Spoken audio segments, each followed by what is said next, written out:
Hello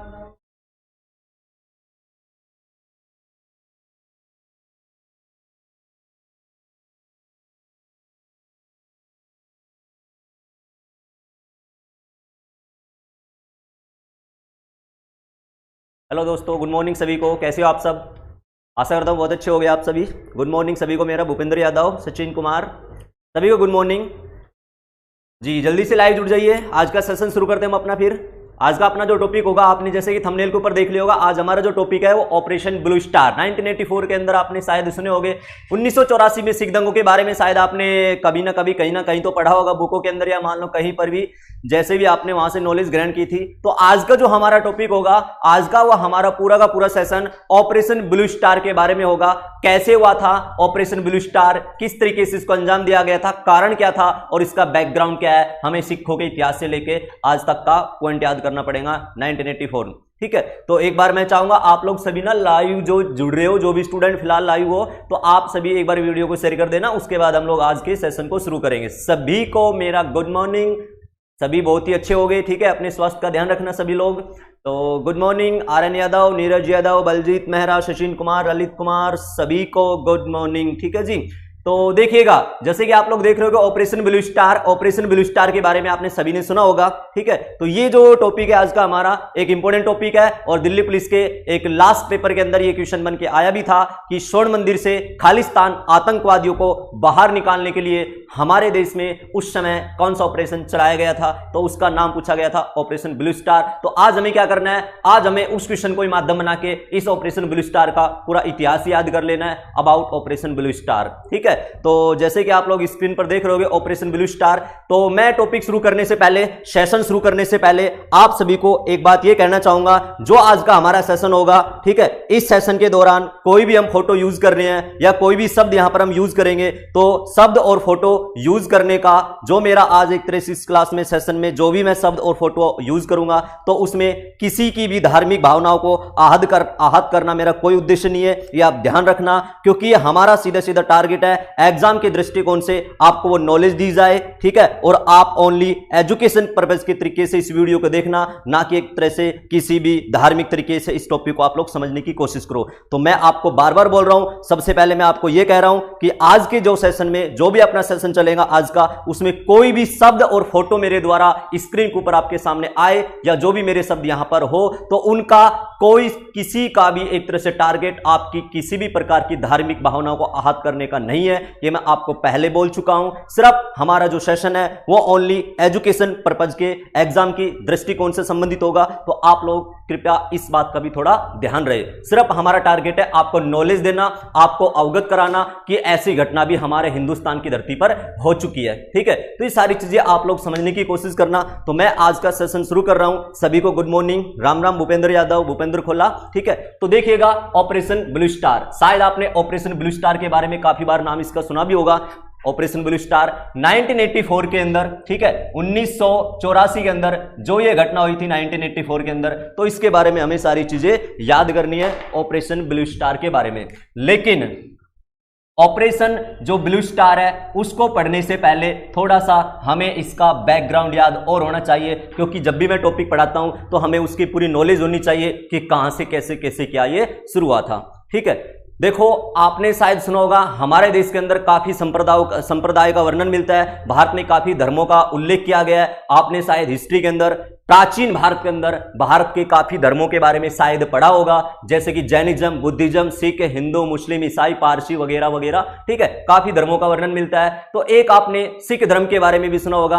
हमारे देश के अंदर जो सिख धर्म है उसका कैसे क्या उदय हुआ, उसके बारे में थोड़ी सी हम बातें करेंगे। ठीक है, और वहीं से हम चलते चलते ऑपरेशन ब्लू स्टार के बारे में सारी चीजें आज डिस्कस करेंगे। ठीक है, तो समझ रहे होगे शायद आज का हमारा जो सेशन है वो किसके ऊपर आधारित होगा, शायद सभी लोग अच्छी तरह समझ गए होंगे। तो मैं एक बार आपको फिर से कहूंगा, आप लोग सभी वीडियो को शेयर कर दिया करो, लाइक कर दिया करो। जिन्होंने भी हमारा चैनल सब्सक्राइब नहीं कर रखा है वो सब्सक्राइब करके रखा करो। जब भी मेरी क्लास लगेगी वो आपको नोटिफिकेशन मिल जाएगा और आप एक तरह से वहां से नॉलेज ले सकते हो। बाकी जो भी आपको डाउट हो वो आप वहां पर क्वेश्चन भी पूछ सकते हो कमेंट के माध्यम से। ठीक है, तो ये सारी चीजें मैं बात कर रहा था। देखो आपने शायद एक सुना होगा। पहले तो मैं एक जो दिल्ली पुलिस में क्वेश्चन आया था उसको थोड़ा यहां पर आपके सामने एक माध्यम बनाता हूं, ठीक है, और उस दिल्ली पुलिस के क्वेश्चन के माध्यम से हम ये चीजें बड़ी आसानी से और समझने की कोशिश करेंगे। शायद आपने एक नाम सुना होगा, खालिस्तान, ठीक है, ये शब्द शायद आपने कभी सुना हो तो खालिस्तान। खालिस्तान के बारे में आपने सुना होगा। और जो ये ऑपरेशन ब्लू स्टार का जो टॉपिक है, ये खालिस्तान से एक जो शब्द है खालिस्तान, यहां से आपने इर्द गिर्द में ये शब्द, ब्लू स्टार के इर्द गिर्द में ये शब्द आपने कभी सुना होगा। खालिस्तान, बेसिकली खालिस्तान एक शब्द है जिसका मतलब होता है the land of the pure. The land of the pure, इस खालिस्तान का वैसे मेन मतलब होता है the land of the pure. क्या था ये खालिस्तान, कैसे क्या है, वो हमें थोड़ा सा समझना है। देखो 1947, 1947 में, 1947 में जब देश का पार्टीशन हुआ था, 1947 में जब देश का विभाजन हुआ था, और उस समय बंगाल और पंजाब का पार्टीशन भी किया गया था। आधा जो बंगाल है आप लोग जानते होंगे, इतिहास में आपने पढ़ा भी होगा, मैं आपको पढ़ाऊंगा भी आधुनिक भारत के अंदर। तो जो बंगाल का आधा पार्ट था वो आपने देखा होगा पाकिस्तान में गया था, पूर्वी पाकिस्तान उस साइड का, और पंजाब का जो पश्चिमी भाग था वो भी पाकिस्तान के अंदर मिलाया गया था। यह आपने देखा होगा उस समय चेंजमेंट जो हुआ था, है ना, सीमा निर्धारण जो हुआ था, ये चीजें आपने पढ़ी होगी, जिनका टॉपिक हमारे आने वाले सेशन में आएगा भी। तो जब 1947 में जब ये विभाजन हुआ तो उस समय ज्यादातर आपने देखा होगा नुकसान, बंगाल के अंदर दंगे और पंजाब के अंदर काफी दंगे हुए थे। काफी मूवी के माध्यम से भी आपने देखा होगा, बुकों के माध्यम से भी देखा होगा, पंजाब और बंगाल में बड़े भयंकर दंगे हुए थे हमारे 1947 के टाइम पीरियड के अंदर, 1947 के अंदर, ठीक है। अब जब ये 1947 में इस समय दंगे हो रहे हैं, तो इस समय जो यहां के जो पंजाब के अंदर जो कुछ लोग थे, उन्होंने एक ये मांग की थी कि 1947 में विभाजन के दौरान सबसे ज्यादा जो नुकसान है वो हमारे इस पंजाब क्षेत्र को उठाना पड़ रहा है, ठीक है। पंजाब में सबसे ज्यादा एक तरह से गतिविधियों को अंजाम दिया गया है। तो हमें क्या चाहिए, हमें जो ये पंजाब है ना, ये भाषा के आधार पर एक भौगोलिक तरीके से हमें पूरा का पूरा जो लैंड है ये बिल्कुल एक कंट्री के रूप में चाहिए। कुछ ऐसे लोग आए सामने, वो एक ऐसी मांग उठाने लगे। अब कौन वो लोग थे, क्या मांग उठाने लगे, वो सारी चीजें हम बात करेंगे। यानी वो पर्टिकुलर एक देश की मांग उठाने लगे सन 1947 में कि हमें अपना पर्सनली एक अलग से और देश चाहिए, ठीक है। भाषा के आधार पर हमारा एक अलग देश होना चाहिए, हमें एक बिल्कुल ही बिल्कुल स्वतंत्रता यहां पर दी जानी चाहिए। और जो एक देश बनाने की जो मांग की जा रही थी, उस देश का एक तरह से नाम रखने की योजना थी कि हम जो भी पंजाब के अंदर एक हमारा पर्टिकुलर नया कंट्री बनेगा तो हम उसका नाम रखेंगे खालिस्तान। ये कुछ उस समय ऐसी बातें होने लगी थी। अभी मैं थोड़ा सा इसका बैकग्राउंड आपको तैयार कर रहा हूं, उसके बाद सारी चीजें हम आपके सामने कवर करेंगे, ठीक है। तो मैं क्या कह रहा था, मैं कह रहा था जो खालिस्तान है, खालिस्तान यानी खालिस्तान का मतलब क्या होता है, the land of the pure. ये आप लोग समझ गए होंगे, ठीक है। एक न्यू कंट्री की मांग उठाने के लिए ये खालिस्तान नाम का संगठन दुनिया के अंदर आया था। एक न्यू कंट्री की मांग उठा रहे थे पंजाब क्षेत्र में, एक न्यू कंट्री की मांग उठाने के लिए इस खालिस्तान जो ये वर्ड है, यहां पर इस खालिस्तान का नामकरण और इस खालिस्तान का उदय हुआ था। ये सारी चीजें हम 1984 के ब्लू स्टार से जोड़ेंगे। अब इसको आप 2 मिनट के लिए वेट करना, ठीक है। हम थोड़ा सा बैक में चलते हैं खालिस्तान से, और थोड़ा सा हम बैक में चलते हैं कैसे क्या है। आपने शायद अपने कोई भी एग्जाम की तैयारी की हो तो आपने एक सिख धर्म के बारे में भी सुना होगा। हिंदुस्तान के अंदर सिख धर्म के बारे में आप लोग सभी अच्छी तरह वाकिफ होंगे। सिख धर्म जो है, सिख धर्म के फाउंडर कौन थे, सिख धर्म के जो संस्थापक है उसके बारे में आपने सभी ने सुना होगा, गुरु नानक जी, जो सिख धर्म के संस्थापक थे, गुरु नानक जी। गुरु नानक देखो सिखों के टोटल 10 गुरु हुए थे, आप लोग सभी जानते होंगे। जो 15वीं सदी में भारतीय संत परंपरा से निकला एक पंथ है, हमारे देश में 15वीं सदी में भारतीय संत परंपरा से निकला एक पंथ है सिख धर्म, आपने सभी ने सुना होगा। और टोटल सिख में गुरुओं की जो संख्या थी, टोटल जो सिखों में गुरु की संख्या थी वो टोटल 10 गुरु थे, ठीक है, आपने जानते होंगे। और जो सिख धर्म था, उस सिख धर्म का पहला जो संस्थापक था, यानी सिख धर्म का पहला जो गुरु था और सिख धर्म का जो संस्थापक है उसका नाम आप लोग सभी अच्छी तरह जानते होंगे, गुरु नानक जी।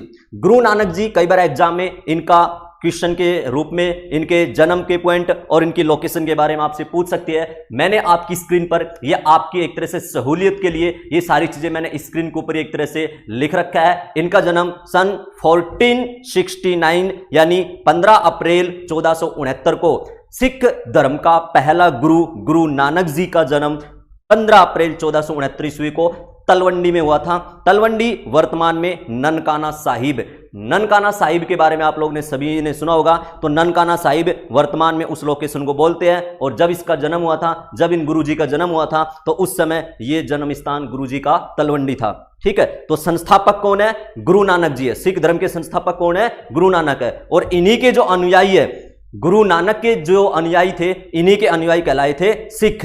यानी सिख कौन हुए? सिख कौन हुए वो आप लोग यहां पर समझ गए होंगे। सिख कौन हुए? जो सिख धर्म था 15वीं सदी में हमें इस पंथ का वर्णन मिलता है। और इस सिख धर्म के संस्थापक थे गुरु नानक जी। और गुरु नानक जी के जो अनुयायी थे ना, वो ही एक तरह से क्या कहलाए थे?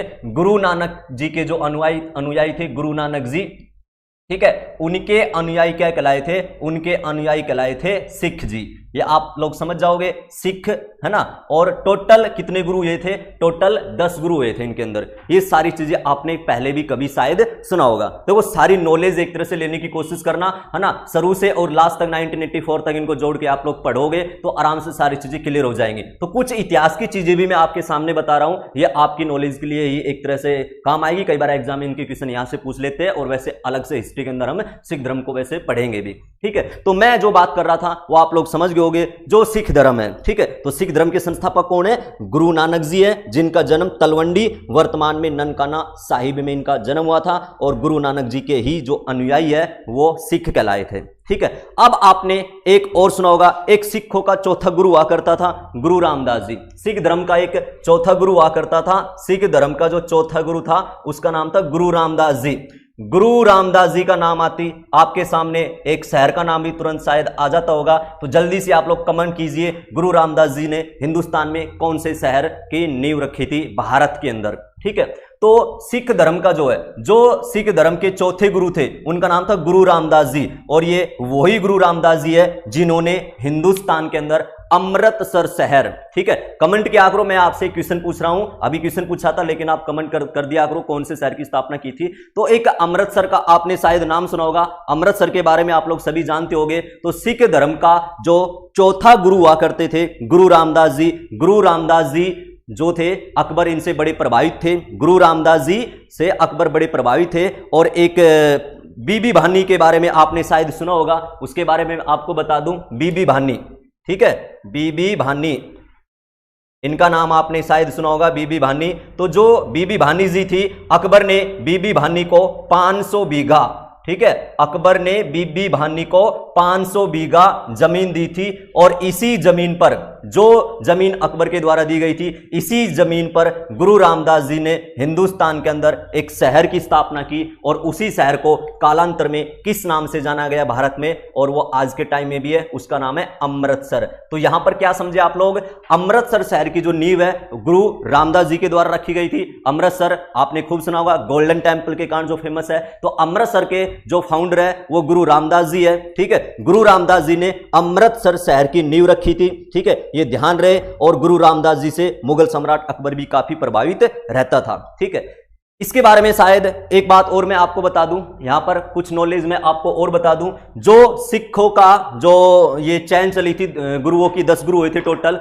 तो पहला गुरु नानक जी मैंने आपको बताया। उसके बाद सिखों का जो चौथा गुरु है, चौथा गुरु कौन थे? गुरु रामदास जी। और गुरु रामदास जी ने क्या किया था? एक शहर की नींव रखी, जो शहर आपके सामने है अमृतसर। अब इन्हीं के शासनकाल में जो ये सिख गुरु थे, इनका जो पद है ना वो पैतृक कर दिया गया था। ध्यान रहे, पद पैतृक कर दिया गया था, यानी इनके पुत्र के बाद अब ये सिख गद्दी पर विराजमान रहेंगे ऐसे, यानी एक पीढ़ी दर पीढ़ी वाली बात शायद आपने कभी सुना हो। तो सिख, अगर एग्जाम में आपसे कोई भी क्वेश्चन पूछ ले कि सिख धर्म में सिख जो गुरु है वो उनका पद पैतृक किसके शासनकाल में किया गया था, तो गुरु रामदास जी के काल में सिख गुरुओं का पद पैतृक कर दिया गया था। और गुरु रामदास जी के बाद जो 5वां गुरु बने थे, चौथा गुरु तो गुरु रामदास है, और 5वां जो गुरु बने थे उनके नाम था अर्जुन देव। ठीक है, गुरु अर्जुन देव जी। गुरु अर्जुन देव जी के बारे में आपने सभी ने बड़े अच्छे तरीके से पढ़ा होगा। गुरु अर्जुन देव जी, ये गुरु अर्जुन देव जी कौन है? ये सिखों के 5वें गुरु थे। गुरु अर्जुन देव जी सिखों के 5वें गुरु है और इन्होंने, गुरु अर्जुन देव जी ने ही, ठीक है, भारत में, देखो बैकग्राउंड ये थोड़ा सा मैं तैयार कर रहा हूं, आप लोग इनको समझना, ये सारी चीजें हमारी ऑपरेशन ब्लू स्टार में यूज होगी, आप लोग समझना। तो सिखों के जो 5वें गुरु थे उनका नाम था गुरु अर्जुन देव जी। सिखों के 5वें गुरु है गुरु अर्जुन देव जी। और आपने अमृतसर की शान के रूप में सुना होगा, अमृतसर के अंदर जो ननकाना साहिब है, अमृतसर के अंदर जो गोल्डन टेंपल है, तो अमृतसर के अंदर जो ननकाना क्या नाम है, गोल्डन टेंपल है, जो अमृतसर के अंदर गोल्डन टेंपल है, इसका नाम गोल्डन टेंपल तो बाद में एक तरह से रखा गया था, लेकिन सिखों के जो 5वें गुरु अर्जुन देव जी थे ना, उन्होंने अमृतसर के अंदर एक हरमिंदर साहिब की नींव रखी थी। हरमिंदर साहिब, ध्यान रहे, गोल्डन टेंपल को हरमिंदर साहिब के नाम से जाना जाता है। आप लोग समझना इन चीजों को अच्छी तरह, हरमिंदर साहिब, और हरमिंदर साहिब बाद में गोल्डन टेंपल के नाम से दुनिया में जाना गया था। तो अभी हम क्या कर रहे हैं, अभी हम बात कर रहे हैं हरमिंदर साहिब जो है ना, इस हरमिंदर साहिब की नींव गुरु अर्जुन देव ने सन 1589 के अंदर इसका निर्माण शुरू करवाया था, हरमिंदर साहिब।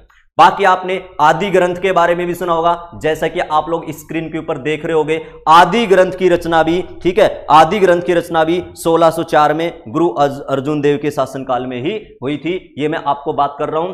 तो मैंने क्या कहा, जो सिखों के 5वें गुरु थे अर्जुन देव की विशेषता मैंने क्या बताई है, सिखों के 5वें गुरु थे अर्जुन देव, सिखों के 5वें गुरु अर्जुन देव, और अर्जुन देव ने अमृतसर के अंदर हरमिंदर साहिब की नींव रखी थी। और आदि ग्रंथ के बारे में आप लोग सभी अच्छी तरह इसको भी जानते होंगे, और आदि ग्रंथ की रचना भी इन्हीं के काल में की गई थी, हरमिंदर साहिब के अंदर, जैसे कि मैंने आपको स्क्रीन पर दिखाया था, ये समझ जाओगे। तो हरमिंदर साहिब की नींव रखने वाला कौन है, गुरु अर्जुन देव, और आदि ग्रंथ की रचना भी इन्हीं के काल में की थी। लेकिन इसको थोड़ा सा हम और आगे बढ़ाए जी, गोल्डन टेंपल बोलते हम, तो ऐसा आप लोग सुनते होगे, दिमाग में ऐसा भी आपने एडजस्ट किया होगा जी गोल्डन टेंपल का क्या रोल है। तो मैं आपको थोड़ी सी उसके बारे में एक चीज और बता दूं। हरमिंदर साहिब था, हरमिंदर साहिब की नींव कौन रख रहा है, अर्जुन देव जी। लेकिन एक शायद आपने सुना होगा महाराजा रणजीत सिंह, ठीक है, हिस्ट्री के अंदर ये चीजें हम पढ़ेंगे, महाराजा रणजीत सिंह।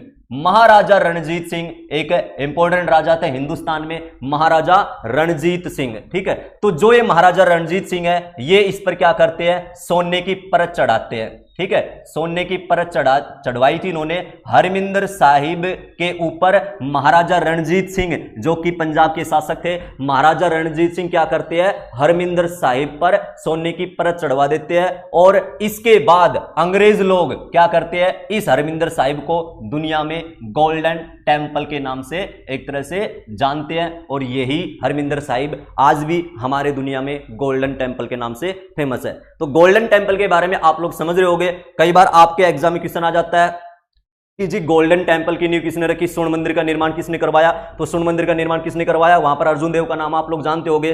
लेकिन अर्जुन देव ने हरमिंदर साहिब की नींव रखी थी, ये ध्यान रहे। हरमिंदर साहिब पर महाराजा रणजीत सिंह ने, पंजाब के एक मेन बढ़िया शासक हुआ करते थे, महाराजा रणजीत सिंह ने हरमिंदर साहिब पर सोने की परत चढ़वाई, और अंग्रेजों ने इसी मंदिर को, हरमिंदर साहिब को गोल्डन टेंपल के नाम से संबोधित किया। तो गोल्डन टेंपल के बारे में आप लोग समझ गए होंगे। क्लियर, यहां तक कोई भी डाउट हो आप लोग क्वेश्चन पूछ सकते हो, कमेंट कर सकते हो, लॉजिकल क्वेश्चन हो, आपका एग्जाम से संबंधित कोई भी क्वेश्चन हो, तो आप लोग अपना एक तरह से नॉलेज ले सकते हो। ये वही महाराजा रणजीत सिंह है। कई बार एग्जाम में महाराजा रणजीत सिंह के बारे में भी क्वेश्चन आते हैं, ये सारी चीजें हमारे इतिहास के पोर्शन है, पढ़ेंगे। कई बार इनकी कैपिटल पूछ लेते हैं। तो महाराजा रणजीत सिंह की जो राजधानी है ना, वो लाहौर थी। महाराजा रणजीत सिंह की राजधानी लाहौर थी, क्योंकि उस समय लाहौर हमारे हिंदुस्तान का हिस्सा था, ठीक है। लेकिन कई बार ये पूछ लेते हैं महाराजा रणजीत सिंह की धार्मिक कैपिटल क्या थी, धार्मिक राजधानी क्या थी। तो दो राजधानियां थी महाराजा रणजीत सिंह की। एक तो महाराजा रणजीत सिंह की राजधानी मैंने बताई है लाहौर, राजनीतिक राजधानी महाराजा रणजीत सिंह की लाहौर, और धार्मिक राजधानी महाराजा रणजीत सिंह की अमृतसर हुआ करती थी। वही अमृतसर जिसकी नींव किसने रखी थी, गुरु रामदास जी ने रखी थी। तो ये कुछ मैंने आपके सामने बातें की है, आप लोग इनके बारे में समझ गए होंगे। मैंने आपको क्या क्या बताया है वो आप लोग एक बार समझने की कोशिश करना। मैंने कहा था कि 15वीं सदी के अंदर भारतीय संत परंपरा से निकला एक पंथ है सिख धर्म। जो सिख धर्म था उसके संस्थापक कौन हुआ करते थे? गुरु नानक जी सिख धर्म के फाउंडर थे, जिनका जन्म तलवंडी के अंदर हुआ था। अब इनके जितने भी अनुयायी थे, इन्हीं के अनुयायियों को भारत में क्या कहा गया था? सिख कहा गया था। ऐसे सिख के टोटल कितने गुरु हुए थे? सिख के टोटल 10 गुरु हुए थे। आप लोगों ने ये चीजें सुनी होगी। सिख धर्म में टोटल 10 गुरु हुए थे, और जो ठीक है, जो सिख धर्म में टोटल 10 गुरु हुए थे, उन 10 गुरुओं में एक गुरु था गुरु रामदास जी, जो कि सिख धर्म का चौथा गुरु था। और गुरु रामदास जी ने ही अमृतसर शहर की नींव रखी थी। गुरु रामदास जी ने अमृतसर शहर की नींव रखी थी, और गुरु रामदास जी के शासनकाल में ही ये सिख धर्म का जो पद है वो पैतृक हो गया था। इसके बाद जो 5वां गुरु आए थे अर्जुन देव जी, जो गोल्डन टेम्पल के कारण फेमस है। अर्जुन देव जी सिख धर्म के 5वें गुरु थे, अर्जुन देव जी। और अर्जुन देव जी ने क्या किया था? अर्जुन देव जी ने अमृतसर के अंदर सन 1589 में हरमिंदर साहिब की नींव रखी थी, और आदि ग्रंथ की रचना भी यहां पे करवाई थी। अब जो हरमिंदर साहिब है, इस हरमिंदर साहिब के ऊपर महाराजा रणजीत सिंह जो कि पंजाब के शासक थे, महाराजा रणजीत सिंह ने हरमिंदर पर सोने की परत चढ़वाई,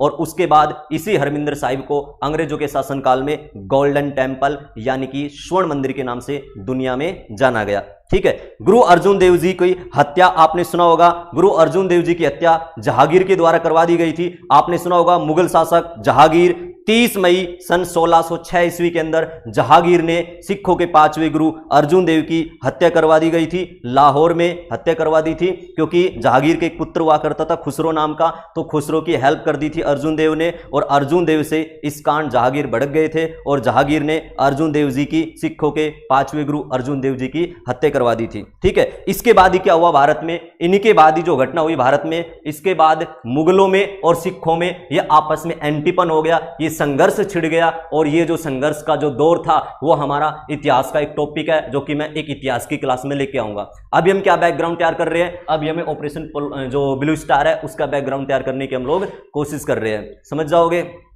ये चीजें आपने एक तरह से समझ रहे होगे।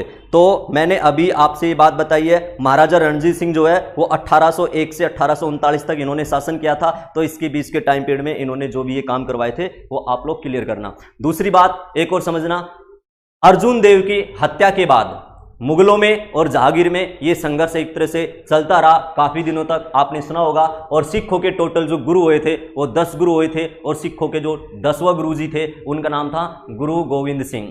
गुरु गोविंद सिंह के बारे में आपने सुना होगा। गुरु गोविंद सिंह के बाद सिखों का कोई व्यक्तिगत 11वां गुरु नहीं हुआ था, क्योंकि जो ग्रंथ है आदि ग्रंथ उनको ही एक तरह से कहा था गुरु गोविंद सिंह ने कि आगे जो गुरु होगा 11वां गुरु वो इसी ग्रंथ को माना जाएगा। ये आपने ये भी चीजें मेरे हिसाब से पढ़ी होगी। अब हम चलते हैं थोड़ा सा आगे आधुनिक भारत में और लेके आते हैं 1947 में, जब हमारे देश का विभाजन हुआ। ठीक है, 1947 में देखो, समझना चीजों को, डाउट हो तो क्लियर कर लेना आप लोग। ठीक है, जो चीजें बता रहा हूं उसके ऊपर फोकस करने की कोशिश करना पहले तो। ठीक है, सभी के क्वेश्चन लिए भी जाएंगे, सभी का सॉल्यूशन किया जाएगा, सारी चीजें मैं एक बार आपको बता देता हूं, फिर सभी हम लोग आपस में डिस्कस करेंगे इनके बारे में। आपके जो भी क्वेश्चन है विद सॉल्यूशन मिलेगा आपको, इसमें कोई टेंशन होनी नहीं चाहिए। तो मैं क्या कह रहा था, 1947 का जब दौर था उस समय 1947 के अंदर हिंदुस्तान का पार्टीशन हुआ, हिंदुस्तान का विभाजन हुआ। तो उस समय विभाजन के अंदर आपने एक लाइन तो सुना होगा कि बंगाल उसका पार्टीशन किया गया और पंजाब का पार्टीशन किया गया था। तो 1947 के अंदर पंजाब के अंदर भी काफी दंगे हो रहे थे और बंगाल के अंदर भी काफी दंगे हो रहे थे, हिंदू मुस्लिम वगैरह भड़क रहे थे बंगाल में, इधर पंजाब के अंदर भी ऐसा माहौल चल रहा था। ठीक है, तो उस समय क्या हुआ, उस समय 1947 के अंदर कुछ लोगों ने ये कहा, कुछ लोग ये बोलने लगे कि जो ये पंजाब है सबसे ज्यादा विभाजन के दौरान पंजाब के लोगों को नुकसान हुआ है, पंजाब के लोगों को सबसे ज्यादा एक तरह से नुकसान झेलना पड़ा है इन दंगों के दौरान, 1947 के विभाजन के दौरान। तो कुछ लोग ऐसे निकल के आए कि जो पंजाब इलाका है ना, हमें एक पर्टिकुलर अपना एक अलग से देश चाहिए। यानी जो खालिस्तान में एक अभी शब्द की बात कर रहा था कि हमें अलग से एक सब कुछ अलग से अपना एक देश चाहिए, हमारे जो डैम है, कैनाल यानी नहरें है, बांध है, भाषा के आधार पर हमें पर्टिकुलर एक न्यू कंट्री चाहिए, ऐसी कुछ मांग उठने लगी।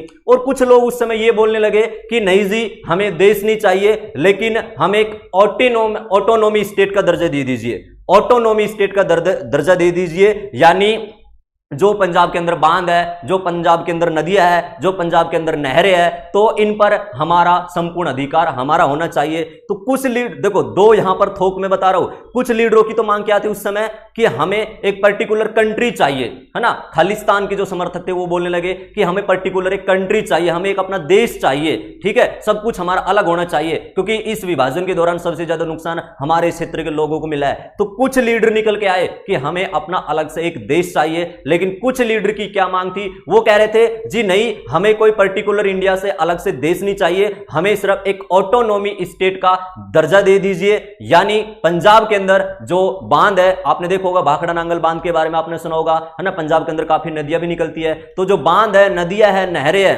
ठीक है, इन पर संपूर्ण हमारा अधिकार होना चाहिए, ऐसी ऐसी मांग उठने लगी। ये सारी बातें उस समय मैंने आपको बताया है। अब ऐसे चलते चलते, ठीक है, उस समय तो इनकी जो ये मांग है, इनका कोई रेस्पॉन्स मिला नहीं था। अब 1956 का जब दौर आया, 47 के कुछ साल बाद, ठीक है, 1956 का जैसी दौर आया, मैं ये चीजें आप लोग समझ गए होंगे, एक बार मैं दोबारा आपसे थोड़ा सा यहां से लेके चलता हूं। जब 1956 का समय आया तो मैंने आपको कल भी एक लाइन बताई थी, 1956 में जो राज्य पुनर्गठन अधिनियम बना था, 1956 में जो राज्य पुनर्गठन अधिनियम बना था, उस राज्य पुनर्गठन अधिनियम के दौरान, राज्य पुनर्गठन अधिनियम 1956, ये आपने शायद पॉलिटी के अंदर पढ़ा होगा। 1956 का दौर था और जब राज्य पुनर्गठन अधिनियम जो ये आया ना, तो इस समय इनकी सभी मांगों को खारिज कर दिया गया था। ये आप ध्यान रहे, 1956 में इनकी सभी मांगों को, जो पंजाब के अंदर कुछ लोग मांग कर रहे थे कि हमें एक ऑटोनॉमी स्टेट चाहिए, कुछ मांग कर रहे थे हमें तो एक अलग से देश चाहिए, लेकिन 1956 में राज्य पुनर्गठन अधिनियम के दौरान इनकी सभी मांगों को ठुकरा दिया गया था, यह ध्यान रहे। और यहीं से, यही 1956, यहीं से हिंदुस्तान की धरती पर एक खालिस्तान समर्थक जो अपनी एक विचारधारा लेकर उभरे थे, इनका यहां पर एक तरह से जन्म होता है और ये मांग करने लगे कि हमें अलग से पंजाब में कंट्री चाहिए, सब कुछ हमारा अलग से होना चाहिए, यहां के बांध, नहरें, जल, वाटर जो भी है वो सारा सारा संपूर्ण अधिकार हमारा यहां पर होना चाहिए। ये कुछ ऐसी ऐसी समय मांग उठने लगी। बाकी आपने एक पार्टी का नाम सुना होगा, अकाली दल। अकाली दल के बारे में शायद आप लोग जानते होंगे, मैं इसका थोड़ा सा लिंक यहां पे बनाना चाहूंगा जो कि ऑपरेशन ब्लू स्टार में यूज भी होगी। अकाली दल ये एक पार्टी है, हमारे देश में आधुनिक भारत के दौरान ही इस अकाली दल का गठन किया गया था, जैसे कि आप लोग स्क्रीन पर देख रहे होंगे। अकाली दल जो है, इसकी स्थापना 14 दिसंबर सन 1920 ईस्वी में, यानी कि आज से लगभग 99 साल पहले इस अकाली दल का गठन किया गया था 1920 में। अकाली दल आप लोग जानते होंगे, पंजाब के अंदर एक आज पार्टी भी है अकाली दल, ये वही अकाली दल है, श्रोमणी अकाली दल के नाम से आप लोग इसको समझ रहे होंगे। सुखबीर सिंह बादल के बारे में आपने शायद सुना होगा, ठीक है। तो जैसे 1947 की अभी मैं बात कर रहा था, तो जब 1947 में देश आजाद हुआ ना, तो सबसे मैंने कहा था कि ज्यादातर लोग मानने ये लगे थे कि जी सबसे ज्यादा नुकसान है ना वो पंजाब में हुआ है, ठीक है। तो उन्होंने एक सिख मेजोरिटी स्टेट के लिए दावा पेश किया कि सबसे ज्यादा नुकसान पंजाब के एक तरह से सिख लोगों को हुआ है, तो हमें क्या चाहिए, हमें पंजाब में एक सिख मेजोरिटी स्टेट चाहिए। ये मांग 1947 में लोग करने लगे। ये कहा गया था कि जैसे कि मैंने अभी थोड़ी देर पहले बताया था कि जी पंजाब के अंदर जो भी हमारी डैम है, जो भी हमारी नहर है, संपूर्ण पूरा का पूरा अधिकार हमारा इस सिख मेजोरिटी का यहां पर होना चाहिए, यानी कुल मिलाकर हमें एक ऑटोनॉमी स्टेट चाहिए। ये अकाली दल के द्वारा भी एक तरह से मांग उठाई गई थी। अकाली दल, एक बात ध्यान रखना, अकाली दल ने यह नहीं कहा था कि जी हमें देश चाहिए। एक बात ध्यान रखना, आप लोग मेरे वर्डों को सुनने की कोशिश करना, यहां पर चीजों को अच्छी तरह समझने की कोशिश करना। अकाली दल ये नहीं बोल रहा है कि हमें देश चाहिए, सिर्फ अकाली दल ने तो उस समय अकाली दल के लीडरों ने यह कहा था कि हमें एक ऑटोनॉमी स्टेट चाहिए, ना कि देश चाहिए। लेकिन जो खालिस्तान के समर्थक थे वो खालिस्तान वाले बोल रहे कि नहीं, हमें तो पर्टिकुलर एक हिंदुस्तान में एक अपना अलग से कंट्री चाहिए। लेकिन अकाली दल के लीडरों का मानना क्या था कि हमें सिर्फ आप एक ऑटोनॉमी स्टेट का दर्जा दे दीजिएगा, सिख मेजोरिटी के हमें यहां पर एक तरह से ये अधिकार दिया जाए। तो अकाली दल के लीडरों का कोई ऐसा इंटेंशन नहीं था कि जी हमें एक कंट्री चाहिए। लेकिन जैसे जैसे समय चलता गया, 1956 का जैसे दौर आया, तो राज्य पुनर्गठन आयोग के बारे में आपने सुना होगा। तो उसकी एक रिपोर्ट आई थी, तो उस रिपोर्ट में अकाली दल के इस ऑटोनॉमी स्टेट के बारे में और खालिस्तान के समर्थकों के जो विचार थे देश बनाने का, वो सभी उनकी मांग को रिपोर्ट के अंदर खारिज कर दिया गया था। और फिर मैंने आपको क्या बताया था कि 1956 में ये वही दौर था जहां से खालिस्तान का उदय होने लगा। और खालिस्तान का जैसे उदय होने लगा तो यहां पर दो टाइप के लोग उभरे। एक तो बोल रहे थे कि जी हमें अलग से देश चाहिए, और एक क्या बोल रहे थे कि जी देश नहीं चाहिए, सिर्फ ऑटोनॉमी स्टेट दे दीजिएगा। ये सारी बातें होने लगी, आपको पता होगा इनके बारे में। 1956 का जब समय था तो उस समय जो हिमाचल प्रदेश था उसको तो यूटी बना दिया गया था। 1956 के दौरान जो हिमाचल प्रदेश है उसको तो क्या बना दिया गया था, यूटी बना दिया गया था। और जब भारत पाकिस्तान का युद्ध हुआ था एक 1965 में, भारत पाकिस्तान का जब 1965 में युद्ध हुआ तो भारत पाकिस्तान युद्ध के कुछ समय बाद आपने देखा होगा कि नवंबर 1966 में इसी पंजाब से एक हरियाणा स्टेट का भी उदय होता है। तो यहां पर ये सारी चीजें हो रही है ना। जो भी पंजाबी भाषा वाले जो क्षेत्र थे, है ना, वो तो पंजाब के अंदर रहे, लेकिन जो ज्यादातर जहां पर हिंदी बोलने वाले लोग थे, ऐसा भाषा के आधार पर उस समय ये सारी चीजें विभाजन होने लगी। तो ये मैं बातें आपके सामने कर रहा था। लेकिन कुछ ऐसे लोग थे जो पंजाब से बाहर रहते थे, यानी इस 1956 के दौर में कुछ ऐसे लोग भी थे जो पंजाब से बाहर रहते थे, यानी अप्रवासी भारतीय। आपने शायद सुना होगा NRI. Who is NRI? NRI के बारे में आप लोग जानते होंगे, यानी जो हमारे हिंदुस्तान के लोग लेकिन कोई कनाडा में, अमेरिका में, USA, Germany, Japan, Italy, France, Cambodia वगैरह वगैरह कई दुनिया में कंट्री है, तो इन देशों में जो जाकर बस चुकी है वो अप्रवासी भारतीय यानी NRI। आपने NRI के बारे में सुना होगा, जिसको हम नॉन रेजिडेंट इंडियन के नाम से जान सकते हैं, यानी NRI के नाम से जान सकते हैं। तो जो पंजाब के लोग और भारत से बाहर रहते थे, है ना, जो पंजाब के लोग भारत से बाहर रहते थे, तो उन लोगों का सहारा लेने के लिए पंजाब के कुछ ऐसे लीडर थे।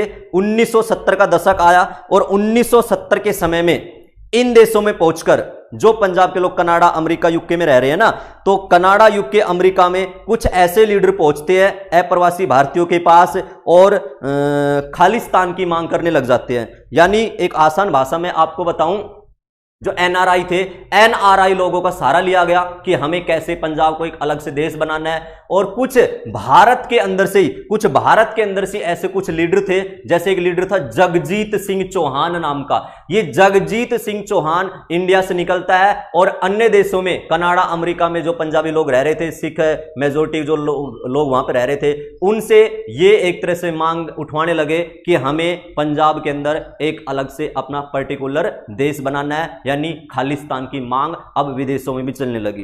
यानी अभी तो क्या हो रहा था, 1956-60 तक तो क्या हो रहा था, भारत में कुछ ऐसी मांगे चलने लग रही थी। लेकिन 1970 के दशक में क्या हुआ, एक जगजीत सिंह चौहान नाम का एक व्यक्ति हुआ करता था। आप सुन रहे होगे मैं क्या क्या बोल रहा हूं, आप लोग समझना चीजों को, ठीक है, पूरा का पूरा बैकग्राउंड आपका तैयार कर दिया जाएगा।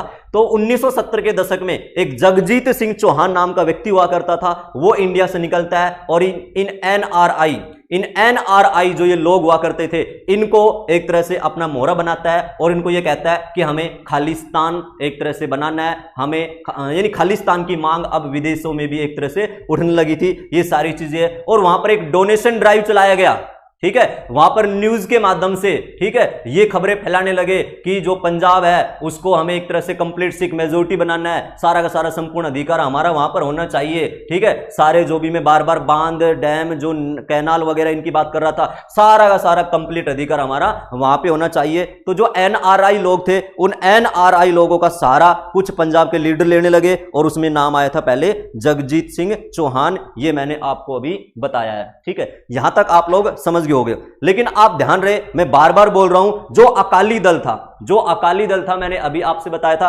अकाली दल ने कभी भी ऑफिशियली अलग देश की मांग नहीं की थी।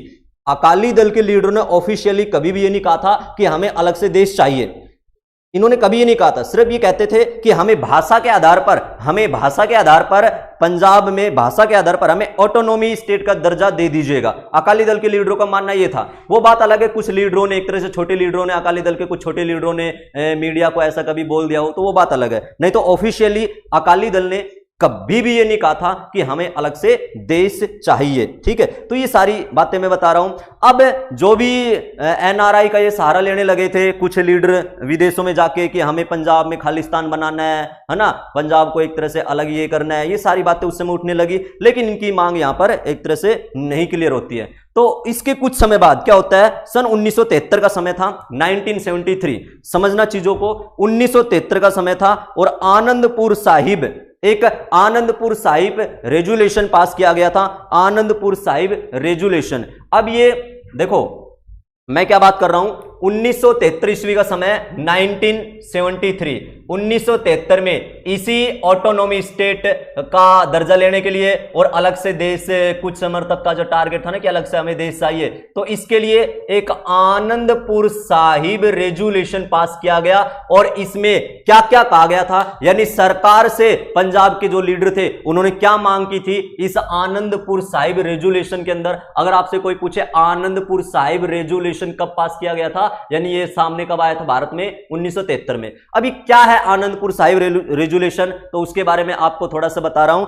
इस सन 1973 में आनंदपुर साहिब में एक मीटिंग हुई थी। आनंदपुर साहिब एक जगह का नाम है, और यहां पर जो मीटिंग हुई थी तो इसी मीटिंग के दौरान एक रेजुलेशन पास हुआ था आनंदपुर साहिब के अंदर। और इस रेजुलेशन में यह कहा गया था कि जो चंडीगढ़ है, पंजाब का आज जो कैपिटल चंडीगढ़ है, हरियाणा की कैपिटल भी चंडीगढ़ है, तो इस रेजुलेशन में एक तो बात यह कही गई थी कि जो चंडीगढ़ है, चंडीगढ़ जो सिटी है, आप लोग जानते हो कि चंडीगढ़ सिटी के बारे में अच्छी तरह, तो जो चंडीगढ़ सिटी है ना, कंप्लीट रूप से चंडीगढ़ सिटी पर पंजाब का अधिकार होना चाहिए। रेजुलेशन 1973 की क्या क्या मांगे थी आप लोग अच्छी तरह समझने की कोशिश करना, इंपॉर्टेंट टॉपिक है नॉलेज के लिए। आप कभी भी प्रीलिम्स, एनडीए, सीडीएस वगैरह जैसे एग्जाम में जाओगे तो चीजें वहां पर घूमती है, और इंट्रो के अंदर बैठे हो तो आपसे इनके बारे में डिस्कस भी करवा सकती है। तो चीजें हर एग्जाम के लिए ये ध्यान रहे, आप लोग इन चीजों को अच्छी तरह समझना। और बीच में 2 मिनट आपका मैं वेट कर रहा हूं टॉपिक को। आपको एक बात बता दूं, बहुत ही आपके लिए एक अच्छी खुशखबरी होगी। जो स्टूडेंट एक तरह से यूपीएससी की तैयारी कर रहे हैं, असिस्टेंट कमांडेंट उसका नोटिफिकेशन आ चुका है।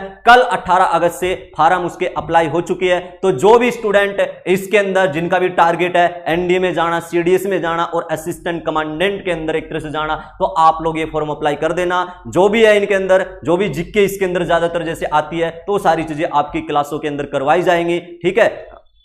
तो और सीडीएस का जो फार्म है वो भी कुछ समय पहले निकल चुका था, ठीक है। तो ये आप लोग इनकी भी साथ साथ तैयारी, जो स्टूडेंट इनकी तैयारी करने वाले हैं एक तरह से पर्टिकुलर, तो वो भी थोड़ा सा ध्यान देना और अपनी तैयारी पर लग जाना, ठीक है। बाकी जून के अंदर सन 2021 में जून में प्रीलिम्स, आईएएस का जो प्रीलिम्स है उसका एग्जाम का जो पूरा का पूरा कैलेंडर है वो आ चुका है, वो जून के अंदर 2021 में किया जाएगा। और अभी जो असिस्टेंट कमांडेंट है उसका कल 18 अगस्त से फॉर्म निकल चुके हैं, तो आप लोग सभी भरना, बहुत ही बढ़िया है, ठीक है। गोल्डन चांस है ये भी एक तरह से। बाकी जो स्टूडेंट दिल्ली पुलिस की तैयारी कर रहे हैं वो तो तैयारी कर रहे हैं, तो दिल्ली पुलिस की तैयारी करने वाले स्टूडेंट साथ साथ अगर आप इन बड़े एग्जाम में भी जाना चाहो, जो कि एक मेन पॉइंट होते हैं ये, तो ठीक है, तो आप लोग यहां पर भी एक तरह से अपने फॉर्म अप्लाई कर सकते हो। काफी ऐसे स्टूडेंट हो गए, जैसे कि ऑफलाइन में मैं आपको बताता था कि इनके फॉर्म आप लोग भरा करो, क्या है ना, सीधा आप एक तरह से वहां पर सीडीएस में जा रहे हो, लेफ्टिनेंट बन रहे हो, सीधा कितना एक तरह से बेस्ट है। तो यूपीएससी एग्जाम कंडक्ट करवाती है, जो भी तैयारी इनकी आपकी क्लासों में करवाई जाती है। अभी तो सारा सिस्टम ऑनलाइन चल रहा है, ठीक है। सरकार की जो भी गाइडलाइन आएगी उसके अकॉर्डिंग जैसे भी ऑफलाइन सिस्टम शुरू होगा तो ये सारी चीजें आपको करवाई जाएंगी। लेकिन आप लोग फॉर्म भर देना, बहुत ही बढ़िया एक तरह से ये आपके सामने जो नोटिफिकेशन कल आया है, तो शायद खुशी हुई होगी कुछ स्टूडेंटों को इसके बारे में। तो बाकी अपनी तैयारी, जिस भी एग्जाम की आप लोग तैयारी कर रहे हो वो तैयारी आप लोग कंटिन्यू रखना। तो हम बात कर रहे थे, नेक्स्ट वापिस आ जाओ, आनंदपुर साहिब रेजुलेशन की बात कर रहे थे। वापिस आना एक बार टॉपिक ऊपर, आनंदपुर साहिब रेजुलेशन की हम बात कर रहे थे। तो इसमें क्या कहा गया था, इसमें कुछ ऐसी मांगे उठाई गई थी कि जी जो चंडीगढ़ है ना, चंडीगढ़, तो चंडीगढ़ को पूर्ण रूप से पंजाब को दिया जाए। चंडीगढ़ कंप्लीट रूप से पंजाब का हिस्सा होना चाहिए, ना कि एक तरह से हरियाणा की कैपिटल होनी चाहिए, या मान लो इसका कुछ हिस्सा हिमाचल प्रदेश के ऊपर भी होना चाहिए। तो कंप्लीट रूप से चंडीगढ़ को पूर्ण रूप से पंजाब को सौंप दिया जाए। एक तो रेजुलेशन के अंदर यह मांग उठाई गई। दूसरा इसमें यह कहा गया था जो 1966 में हरियाणा अलग हुआ था, नवंबर 1966, 1 नवंबर 1966 को जो हरियाणा नया स्टेट बना था ना, तो यह कहा गया था रेजुलेशन में कि हरियाणा के अभी भी कुछ ऐसे पार्ट है, हरियाणा के अभी भी कुछ ऐसे भाग है जो पंजाबी भाषी है। यानी रेजुलेशन में कहा गया कि जो हरियाणा 66 में अलग किया गया है ना भाई, तो इसमें अभी भी कुछ ऐसे क्षेत्र है जो पंजाबी भाषा वाले क्षेत्र है, तो उन्हें पंजाब में पुनः मिलाया जाए। रेजुलेशन के अंदर सेकंड पॉइंट ये मांग उठाई गई थी, यानी चंडीगढ़ को कंप्लीट रूप से पंजाब को दिया जाए, और हरियाणा के कुछ आज भी ऐसे क्षेत्र है जो पंजाबी भाषी क्षेत्र है और उनको पुनः पंजाब में मिलाया जाए। सेकंड पॉइंट रेजुलेशन में यह कहा गया था। सेंट्रल गवर्नमेंट का लोड स्टेट पर कम किया जाए, यह भी रेजुलेशन के अंदर मांग की गई थी, और राज्यों को और अधिक पावर दीजिए, ये सारी मांगे रेजुलेशन के अंदर उठाई गई थी। और पंजाब में औद्योगिक क्षेत्र स्थापित किया जाए, इंडस्ट्रियल इलाके स्थापित किया जाए पंजाब में। तो ये ऐसी सारी कुछ मांगे हो रही थी, ठीक है। आर्मी के अंदर भी इन्होंने एक तरह से एक मांग उठाई थी कि जो सिख रेजिमेंट है, सिख रेजिमेंट में अधिक से अधिक सिख सोल्जर जाए, यानी सिख रेजिमेंट में ज्यादा से ज्यादा सोल्जर वो सिख रेजिमेंट के अंदर जो सोल्जर जा रहे हैं वो ज्यादा से ज्यादा सिख धर्म के होने चाहिए, ठीक है। तो ये सारी मांगे उस समय उठने लगी थी। मैं आपको जो बता रहा हूं वो आप लोग शायद अच्छी तरह समझ रहे होंगे। यानी सन 1973 में 1973 में आनंदपुर साहिब रेजुलेशन एक तरह से पास हुआ। तो उसमें क्या क्या मांग उठाई गई थी, इन मांग को आप लोग माध्यम बनाना और ऐसे चलते चलते हम सीधा यहां पर पहुंच जाएंगे, कुछ नहीं हार्ड होगा, समझ रहे होगे। स्टेप टू स्टेप चीजें मैं आपको बता रहा हूं। तो इसमें क्या क्या मांग उठाई गई कि चंडीगढ़ को कंप्लीट रूप से पंजाब को दिया जाए। आज भी हरियाणा के कुछ ऐसे क्षेत्र है जो पंजाबी भाषी क्षेत्र है, उनको कंप्लीट रूप से पंजाब में पुनः मिला दिया जाए, है ना। स्टेट को एक तरह से और अधिक पावर दी जाए, सेंट्रल गवर्नमेंट का लोड कम किया जाए, जो सिख रेजिमेंट है उसमें अधिक से अधिक सोल्जर सिख के जाए। तो ये सारी चीजें हैं। अब शुरुआत में तो इसकी मांग को एक तरह से शुरुआत में इन सभी मांगों को शुरुआत में तो देखो इनकी मांगों को मान लिया गया था, कंप्लीट नहीं किया गया। बात को समझना, मांग उठाई गई रेजुलेशन के दौरान, मांग को गवर्नमेंट ने एक्सेप्ट तो कर लिया शुरुआत में, लेकिन फाइनल कंप्लीट नहीं की गई है। टाइम बढ़ता गया ऐसे ऐसे 1973 के अंदर, ठीक है, ये मांगे उठी थी। अब चलते चलते 1975 का समय आया, 1975 का, और 1975 का आप शायद जानते होंगे जो रेजुलेशन में मांग उठाई गई थी। शुरुआत में तो इन मांगों को एक तरह से मान लिया गया था, लेकिन धीरे धीरे इन मांगों का कोई अता पता नहीं था। ये मांगे दबी की दबी रहेगी धीरे धीरे। अब इनका उदय कैसे होगा मांगों का, वो चीजें हमें नेक्स्ट पॉइंट में भी समझना है। लेकिन 1975 में 73 के 2 साल बाद सन 1975 का दौर आया, और 1975 के दौर में आपने शायद सुना होगा हिंदुस्तान में इमरजेंसी, इंदिरा गांधी का शासनकाल, भारत की प्रधानमंत्री 1975 में इंदिरा गांधी जो थी। तो उस समय 1975 का आपने इमरजेंसी शायद खूब पढ़ा होगा, बड़े अच्छे तरीके से पढ़ा होगा। जून 1975 इमरजेंसी जो आपातकाल हिंदुस्तान में लगा था, आंतरिक अशांति के दौरान जो आपातकाल भारत में लगा था 1975 में। तो ये सारी चीजें उस समय हो रही थी। तो 1975 आनंदपुर साहिब के 2 साल बाद यानी सन 1975 के अंदर, ठीक है, इमरजेंसी का दौर आया। और इमरजेंसी कब से कब तक हुई था, 1975 से 1977 तक, है ना। ये आपने पढ़ा होगा शायद पॉलिटी के अंदर। तो 1975 से 1977 ईस्वी तक ये इस समय इमरजेंसी रही थी भारत में, ठीक है। और इस इमरजेंसी के दौर के बाद सन 1977 में पुनः आपने सुना होगा इलेक्शन हुए थे भारत में। 1977 में इलेक्शन हुए थे, और इस इलेक्शन के दौरान कांग्रेस पार्टी, ठीक है, इंदिरा गांधी की जो सरकार है वो इस समय गिर गई थी। और भारत के अंदर सेंटर में कौन सी पार्टी की एक तरह सत्ता आ गई थी, जनता पार्टी। यहां पर मैं ध्यान रहे जनता पार्टी शब्द यूज कर रहा हूं, क्योंकि उस समय बीजेपी का तो नाम नहीं था। बीजेपी तो 1980 से नाम है, 6 अप्रैल 1980 से भारतीय जनता पार्टी है भारत में, बाकी इससे पहले इसका नाम जनता पार्टी। इनके सभी के टॉपिक है वैसे।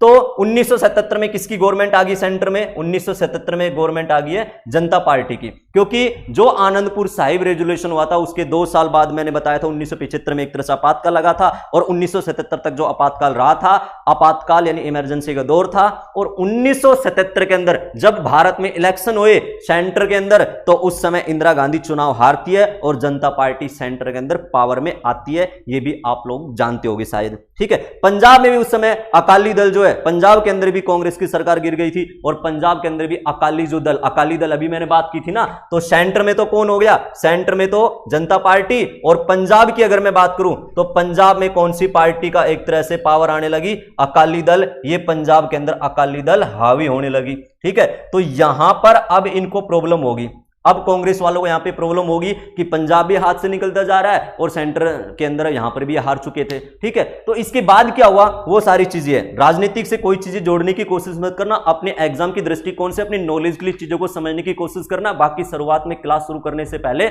मैंने आपको 2-3 लाइन बताई थी, उसके ऊपर भी थोड़ा सा आप लोग गौर करना। हम यहां पर सिर्फ आपको एग्जाम की दृष्टिकोण से चीजें बताने की कोशिश कर रहे हैं। एजुकेशन जो भी आपको नॉलेज चाहिए, सिर्फ यहां पर हमारा कोई इंटेंशन होगा नहीं किसी की भी एक तरह से धार्मिक भावनाओं को आहत पहुंचाने का, या कोई भी राजनीतिक मुद्दा यहां पर खड़ा करने का हमारा कोई उद्देश्य नहीं है। हमारा सिर्फ उद्देश्य है कंपटीशन एग्जाम से संबंधित आपको नॉलेज देना, और आपको यह पता हो कि हिंदुस्तान के अंदर क्या क्या घटना हो चुकी है, जो आपके एग्जाम में ऐसे क्वेश्चन आए तो आप आराम से उनके आंसर भी दे पाओ। तो अपना सीधे सीधा टारगेट है आपको एग्जाम की दृष्टिकोण से इन नॉलेज को अवगत कराना। ये बार बार मैं बोल रहा हूं, ध्यान रखना, ठीक है। तो अकाली दल पंजाब के अंदर हावी होने लगी, ठीक है, सेंटर के अंदर जनता पार्टी आ गई, तो इस समय यहां पर ये प्रॉब्लम होने लगी। और उसी समय क्या मांग उठा रखी थी 1973 में, ये बार बार मैं रेजुलेशन की मांग बता रहा था, तो 1973 में ये रेजुलेशन की एक तरह से मांग उठने लगी, ये चीजें यहां पे हो रही थी। लेकिन सेकंड क्षेत्र में क्या हो रहा था, पंजाब के अंदर क्या हो रहा था, और जो कि हम अभी बात कर रहे थे कि खालिस्तान की मांग कर रहे थे कुछ लोग ऐसे, तो पंजाब के अंदर क्या हो रहा था, वो सारी चीजें मैं आपको एक बात और बताता हूं, तो आप उसको समझना, ठीक है। आप एक बार एक चीज और समझना, इसके अंदर मैं आपको एक लाइन, शायद आपने कभी सुना हो, गुरु ग्रंथ साहिब के बारे में आपने सुना होगा।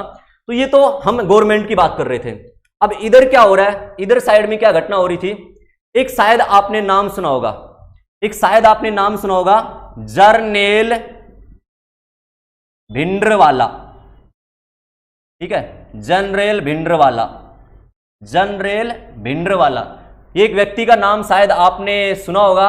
ऑपरेशन ब्लू स्टार अगर आपने पढ़ा हो कभी भी, या नहीं पढ़ा तो कोई दिक्कत नहीं, सारी चीजें यहां पर बताने की कोशिश कर रहा हूं मैं। तो जनरल भिंडरवाला। अब जो पंजाब के अंदर सिख धर्म है, इसके अंदर एक पार्ट और हुआ करता था, निरंकारी संप्रदाय, ठीक है, निरंकारी संप्रदाय, ठीक है। ये निरंकारी जो पंथ है, इसके बारे में आप तो समझना, निरंकारी सिख भी आप इनको बोल सकते हो। तो इसके बारे में 2-3 चीज आपको बताऊंगा, निरंकारी सिख एक तरह से क्या है क्या नहीं है। तो निरंकारी सिख का यह मानना था, गुरु गोविंद सिंह जो कि सिखों के 10वें गुरु थे, उन्होंने क्या कहा था कि आज के बाद सिखों का व्यक्तिगत कोई गुरु नहीं बनेगा, जो ये गुरु ग्रंथ है ना, इसको ही 11वां गुरु माना जाएगा। उस ग्रंथ को, पुस्तक को 11वां गुरु मान लिया गया था। लेकिन निरंकारी सिख का मानना यह था कि ऐसा नहीं, क्यों एक तरह से हम इस पुस्तक को ही माने, 11वां जो गुरु है वो कोई इंसान भी बन सकता है। यानी निरंकारी सिख की क्या एक तरह से मानना हुआ करता था कि जो 11वां सिख गुरु है ना, वो किसी व्यक्ति को भी बना दिया जा सकता है। ऐसी कोई वो नहीं है कि हम इस पुस्तक को, ग्रंथ साहिब को एक तरह से 11वां गुरु माने, ये मानना था इनका, ध्यान रहे, निरंकारी सिख जो लोग थे इनका मानना था। अब इससे क्या हुआ, निरंकारी जो सिख की जो ये एक तरह से दिमाग में ये था ना कि 11वां गुरु एक व्यक्ति को भी मान लिया जाए, दोबारा 11वां गुरु एक व्यक्ति को बना सकते हैं, तो इससे कौन भड़क गए, इससे भड़क गए जनरल भिंडरवाला, ठीक है। ये वही जनरल भिंडरवाला है, ये ध्यान रहे, इसी के बारे में हमें बातें करनी है थोड़ी। जनरल भिंडरवाला ये खालिस्तान जो एक तरह से ग्रुप बना था पंजाब के अंदर, एक अलग से न्यू कंट्री की मांग कर रहे थे, तो उनका मास्टरमाइंड ये जनरल भिंडरवाला ही नाम का व्यक्ति था, ये जनरल भिंडरवाला, ठीक है। आपने शायद इसको सुना हो, जनरल जो भिंडरवाला है ये इस तरीके से चलता था, एक के इसको संत बोलते थे लोग इसको, लेकिन AK-47 समर्थकों के साथ ये बंदा चलता था, लेकिन इसको लोग इसको संत की उपाधि से, कई इसके जो समर्थक थे इसको संत की उपाधि से जानते थे, लेकिन बाद में इसने क्या कहर बरपाया था भारत में, वो हमारा ऑपरेशन ब्लू स्टार के अंदर हमें समझना है, ठीक है। तो जो जनरल भिंडरवाला है, ये जनरल भिंडरवाला कौन है, मैं उसकी आपसे एक तरह से बात कर रहा था। ये जनरल भिंडरवाला खालिस्तान जो एक तरह से इनका ग्रुप था उसका मास्टरमाइंड था, और इस जनरल भिंडरवाला ने पंजाब के अंदर एक दमदमी टकसाल के बारे में आपने शायद सुना हो, दमदमी टकसाल, ठीक है, दमदमी टकसाल, इसके अंदर इसने पढ़ाई की थी। दमदमी टकसाल क्या होता है, ये एक तरह से रिलीजियस एजुकेशन सेंटर होता है, यानी जो पंजाबी लोग है ना यहां पर अपने धर्म की शिक्षा ग्रहण करते हैं, और इसी जनरल भिंडरवाला ने दमदमी टकसाल के अंदर, जो कि सिख शिक्षा के केंद्र होता है, यहां पर इसने पढ़ाई की थी, और एक समय में ये इसके अध्यक्ष भी हुए थे। यानी दमदमी टकसाल क्या है, ये इस टाइप का होता है, और यहां पर सिख धर्म की पढ़ाई की जाती है, सिख धर्म की एक तरह से ये शिक्षा केंद्र है दमदमी टकसाल, और इस दमदमी टकसाल का हिस्सा भी ये जनरल भिंडरवाला नाम का व्यक्ति रह चुका है, और दमदमी टकसाल का ये अध्यक्ष भी रह चुका है। मैं आपको ये बात बता रहा हूं, समझ जाओगे। तो यहां तक आप लोग समझ रहे होगे मैं क्या बात कर रहा हूं। तो जो जनरल भिंडरवाला है ये क्या करता है, जनरल भिंडरवाला क्या करता है, इसने जैसे निरंकारी सिख ने कहा ना कि 11वां जो गुरु है वो व्यक्ति भी बन सकता है, इससे जनरल भिंडरवाला और उसके समर्थक भड़क गए और सन 1978 ईस्वी के अंदर, देखते चलना पंजाब में क्या क्या घटना उस समय हो रही थी, तो 1978 ईस्वी के अंदर जनरल भिंडरवाला के समर्थकों ने इस जो निरंकारी सिख का जो एक मेन व्यक्ति हुआ करता था, इनको एक तरह से गाइड करने वाला, उसकी हत्या जनरल भिंडरवाला के समर्थक कर डालते हैं, यानी उसकी हत्या एक तरह से इन्होंने कर डाली सन 1978 के अंदर। अब जो पंजाब है, पंजाब में अकाली दल है, ध्यान रहे, कांग्रेस जो है सेंटर में भी नहीं है। अब कांग्रेस ने यहां पर क्या किया, कांग्रेस ने थोड़ी सी यहां पर राजनीति करने की कोशिश की उस समय, तो भिंडरवाला को साइड में लाने के लिए, जो भिंडरवाला है, देखो ये भिंडरवाला उस समय ज्यादा हावी होता चल रहा था, ये यहां पर अटैक भी करने लगा। 1978 में निरंकारी सिख के जो एक तरह से मेन समर्थक थे उनको भी उन्होंने मार दिया था, तो कुछ दिन बाद इसको पकड़ लिया था, जेल में बंद भी कर दिया था, लेकिन 2 दिन के अंदर ओनली जनरल भिंडरवाला 2 दिन के अंदर जेल से छूट के आ गया था। और इसकी जेल से छूटने के बाद इतनी ज्यादा पावर और बढ़ गई कि लोग इसको और अत्यधिक तरीके से जानने लगे, और जनरल भिंडरवाला भी कहीं ना कहीं ये सोचने लगा था कि 2 दिन के जेल ने मुझे एक तरह से कितना और ज्यादा आगे पहुंचा दिया। ये उस समय उसके एक तरह से सोच की बात कर रहा हूं मैं। तो इससे जो सेंटर में जो कांग्रेस है, तो कांग्रेस ने सोचा कि जो पंजाब में अकाली दल है और पंजाब में जो अकाली दल हावी हो रही है, तो क्यों ना पंजाब में अकाली दल की पावर को कम किया जाए, जनरल भिंडरवाला से हाथ मिलाया जाए, और जनरल भिंडरवाला से हाथ मिलाकर अकाली दल को पंजाब में डाउन किया जाए। ऐसी कुछ यहां पर अलग साइड में राजनीतिक भी बातें होने लगी।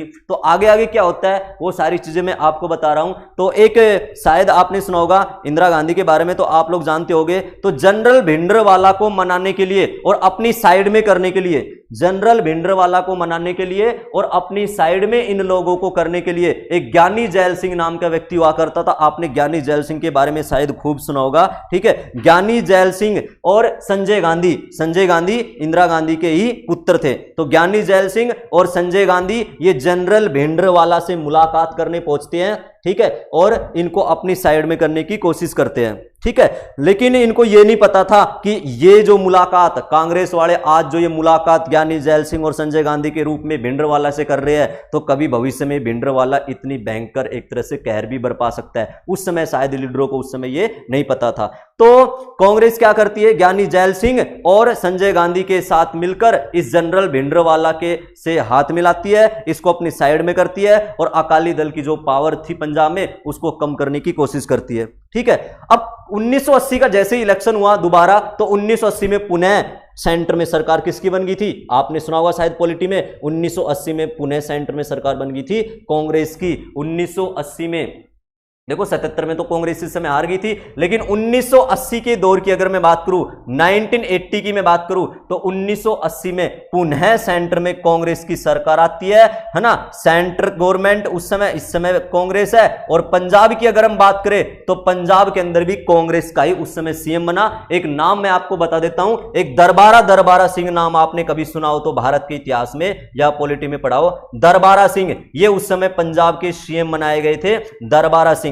तो देखो यहां पर फायदा तो इनको मिल गया, पुनः इनकी सेंटर में गवर्नमेंट जो सेंटर में गवर्नमेंट है वो कांग्रेस की पुनः आ चुकी है, और पंजाब में जो अकाली दल हावी हो रहा था वो अकाली दल पंजाब में भी साइड में अब हो चुका था, और पंजाब में सीएम दरबारा सिंह बन गए थे कांग्रेस के। लेकिन जो ये दरबारा सिंह है ना, ये दरबारा जनरल भिंडरवाला का एंटी था। कांग्रेस का तो लीडर है, ये सीएम तो है पंजाब में, लेकिन ये पंजाब का जो खालिस्तान का मास्टरमाइंड था ना भिंडरवाला, उस भिंडरवाला का ये एंटी था, ये आप ध्यान रखना। लेकिन अभी दरबारा सिंह भी क्या करें कि इससे बड़े लीडर जो संजय गांधी है और ज्ञानी जैल सिंह है, वो खुद भिंडरवाला को अपने साथ लेकर आए हैं, तो ये भी क्या करता, ठीक है। तो दरबारा सिंह क्या करता है, ये इसका एंटी रहता था हमेशा, दरबारा सिंह भिंडरवाला का, ठीक है। दरबारा सिंह जो है वो भिंडरवाला के खिलाफ थे, लेकिन संजय गांधी और ये ज्ञानी जैल सिंह है वो तो इस भिंडरवाला के उस समय साथ थे। लेकिन 1980 का जैसे दौर आया, तो उस समय एक गुरबचन सिंह नाम का व्यक्ति हुआ करता था भिंडरवाला ने। देखो अब भिंडरवाला कैसे कैसे अटैक करता है और फिर कैसे गोल्डन टेंपल में एंट्री करेगा। तो जो निरंकारी सिख लोग मानते थे 11वां गुरु व्यक्ति हो सकता है, 1978 में भिंडरवाला के समर्थकों ने इन निरंकारी सिख पर हमला बोल दिया, और इसके कुछ समय बाद जैसे ही पंजाब में दरबारा सिंह की सरकार आई और सेंटर में कांग्रेस की सरकार आई, तो इस भिंडरवाला ने क्या किया, निरंकारी सिख का एक मास्टरमाइंड था जिसका नाम था गुरबचन सिंह। निरंकारी सिख का मतलब एक मेन समर्थक। तो गुरबचन सिंह की हत्या ये भिंडरवाला 1980 में कर देता है। इससे प्रॉब्लम होने लगी कांग्रेस को, दरबारा सिंह को, कि जो भिंडरवाला को हम अपनी साइड में लेके आए थे ये तो हमसे ही और अत्यधिक पावर होता जा रहा है। ठीक है, ये गुरबचन सिंह नाम जो निरंकारी सिख था ना एक ग्रुप, उसका एक मेन मुखिया था गुरबचन सिंह। 1980 में गुरबचन सिंह को ही उड़ा देता है ये भिंडरवाला। समझ रहे हो? अब ये भिंडरवाला क्या क्या एक्शन लेता चलता है वो सारी चीजें मैं आपको बता रहा हूं, आप लोग इनको समझना अच्छी तरह, कुछ नहीं एक तरह से हार्ड है, सारी चीजें आप लोग आराम से क्लियर कर लोगे। ठीक है, तो मैंने आपसे क्या कहा, सन 1980 ईस्वी के अंदर निरंकारी जो लोग थे, निरंकारी सिख जो पंथ के लोग थे, उनका मानना था कि गुरु ग्रंथ साहिब ही क्यों रहे सिखों का 11वां गुरु, क्यों ना व्यक्ति को ही बना दिया जाए। लेकिन इससे भिंडरवाला भड़क जाता है और भिंडरवाला इस निरंकारी सिख संप्रदाय पर अटैक करना शुरू कर देता है। और 1980 में जैसे ही पंजाब के अंदर इनकी पावर बनने लगी दरबारा सिंह की भी, तो उसका फायदा ये भिंडरवाला उठाता है और गुरबचन सिंह जो कि निरंकारी सिख का एक मेन समर्थक था उसकी हत्या कर देता है। अब 1981 का जैसे दौर आया, एक साल बाद 1981 में जनगणना हुई थी, आप लोग जानते होंगे 1981 में जनगणना हुई थी। और उस 1981 की जनगणना के दौरान, ठीक है, 1981 में जैसे ही जनगणना भारत में होती है, जनगणना 1981 वगैरह आपने सुना होगा, जनगणना 10 साल के अंदर होती है, तो उस समय एक पंजाब केसरी न्यूज़पेपर, शायद आप लोग आज भी पढ़ते होंगे पंजाब केसरी, तो इस पंजाब केसरी का उस समय एक मालिक हुआ करता था लाला जगत नारायण। लाला जगत नारायण, यानी मैं आपको क्या क्या बताने की कोशिश कर रहा हूं कि भिंडरवाला कहां से कैसे चलता चलता और अकाल तख्त गोल्डन टेम्पल में एंट्री कर गया था और फिर हमने ऑपरेशन करना जरूरी समझा। तो पंजाब केसरी का एक यहां पर संपादक, एडिटर और यहां पर उसका ओनर मैंने बताया, उन दिनों की बात कर रहा हूं मैं, 81 के समय की, लाला जगत नारायण। इस लाला जगत नारायण एक अनाउंस ये कर देता है अपने अखबारों के माध्यम से कि जो 1981 में जनगणना हो रही है, तो पंजाब वासियों, तुम्हारे घर में जनगणना करने वाले अगर कोई लोग आए ना, तो तुम उनसे अपनी मातृभाषा हिंदी बताना, ना कि पंजाबी बताओ। यानी तुम्हारी जो पैतृक भाषा, जो मातृभाषा है ना, वो हिंदी बताना, पंजाबी नहीं बताना। ये कौन बोल गया? ये लाला जगत नारायण बोल गया। और भिंडरवाला जो खालिस्तान वाले जो समर्थक थे वो क्या मानते थे कि हमें पंजाबी भाषी अलग क्षेत्र चाहिए, हमारे डैम, कैनाल, नहरें वहरे जो भी है वो सब कुछ अलग होना चाहिए, कुल मिलाकर हमें सब हर तरीके से एक अलग देश चाहिए, खालिस्तान चाहिए। लेकिन तभी 1981 में जैसे जनगणना होती है तो लाला जगत नारायण जी ये बोल देते हैं, अनाउंस कर देते हैं कि जैसी जनगणना वाले तुम्हारे घर में आए तो उनसे अपने जो मातृभाषा है वो हिंदी बताना, मातृभाषा क्या बताना? हिंदी बताना। इससे ये भिंडरवाला जो है ना, इस बात से भिंडरवाला फिर भड़क गया कि जो हम उद्देश्य लेके चल रहे हैं उस पर तो ये लाला जगत नारायण पानी फेरने की कोशिश कर रहा है। तो जो ये भिंडरवाला है ना, इस लाला जगत नारायण को भी उड़ा देता है, यानी इसकी भी हत्या कर देता है। यानी एक तरह से ऐसे ये तो अलग उद्देश्य पर उतारा है, यानी ये जो भी मारधाड़ है वो बंदा ये करने लगा भिंडरवाला। अब इससे परेशानी होने लगी जिन लोगों ने इसको साइड में किया था, जैसे ज्ञानी जैल सिंह हो गया, है ना, ये लोग भी परेशान होने लगे कि जिस उद्देश्य से ये बंदा हमने अपनी साइड में किया था, ये तो अपना रास्ता अलग ही चुन रहा है। कभी ये लाला जगत नारायण को मार रहा है, कभी गुरबचन सिंह को मार रहा है, निरंकारी सिख का जो एक तरह से संप्रदाय का एक मेन प्रमुख था उसको उड़ा रहा है। तो ये सारी बातें यहां पर होने लगी। और 1981 की जो जनगणना हुई थी, उस 1981 की जनगणना के दौरान तो ये सारी चीजें मैंने आपको बताई है। तो 1981 की जो जनगणना थी उसमें एक मेन मुद्दा ध्यान रहे भाषा का बना था। और इस समय पंजाब केसरी के एक मालिक थे जो कि मैंने बताया है, और उसने एक अनाउंस ये कर दिया, लाला जगत नारायण जी ने अनाउंस कर दिया कि जनगणना वाले अगर आपके घर आए तो आप लोग अपनी मातृभाषा हिंदी बताओगे। इससे भिंडरवाला भड़क गया और भिंडरवाला ने लाला जगत नारायण की कर दी हत्या। लेकिन जब इसको गिरफ्तार किया गया तो कुछ दिन के अंदर अंदर ये बंदा यानी भिंडरवाला जेल से छूट के आ गया था। जगत नारायण की हत्या करने के बाद भी ये बंदा जेल में नहीं रहा हमेशा, इसको उस समय एक तरह से बाद में छोड़ दिया गया था और इससे भिंडरवाला और अधिक और ज्यादा पावर होने लगा। अब अकाली दल ने सोचा ये तो हम पर ही हावी होने लगा। अकाली दल भी कहीं ना कहीं इस समय परेशान होने लगे कि अकाली दल ने सोचा कि जो भिंडरवाला एक तरह से हमारे साथ रह करता कभी, अब ये भिंडरवाला ये हमसे ज्यादा पावर होता जा रहा है, ठीक है, हमसे आगे जाने की कोशिश कर रहा है। तो अकाली दल ने भिंडरवाला से पुनः हाथ मिला लिया। समझो मैं क्या कह रहा हूं, देखो कैसे कैसे क्या एक तरह से टाइम यहां पर चेंज हो रहा है।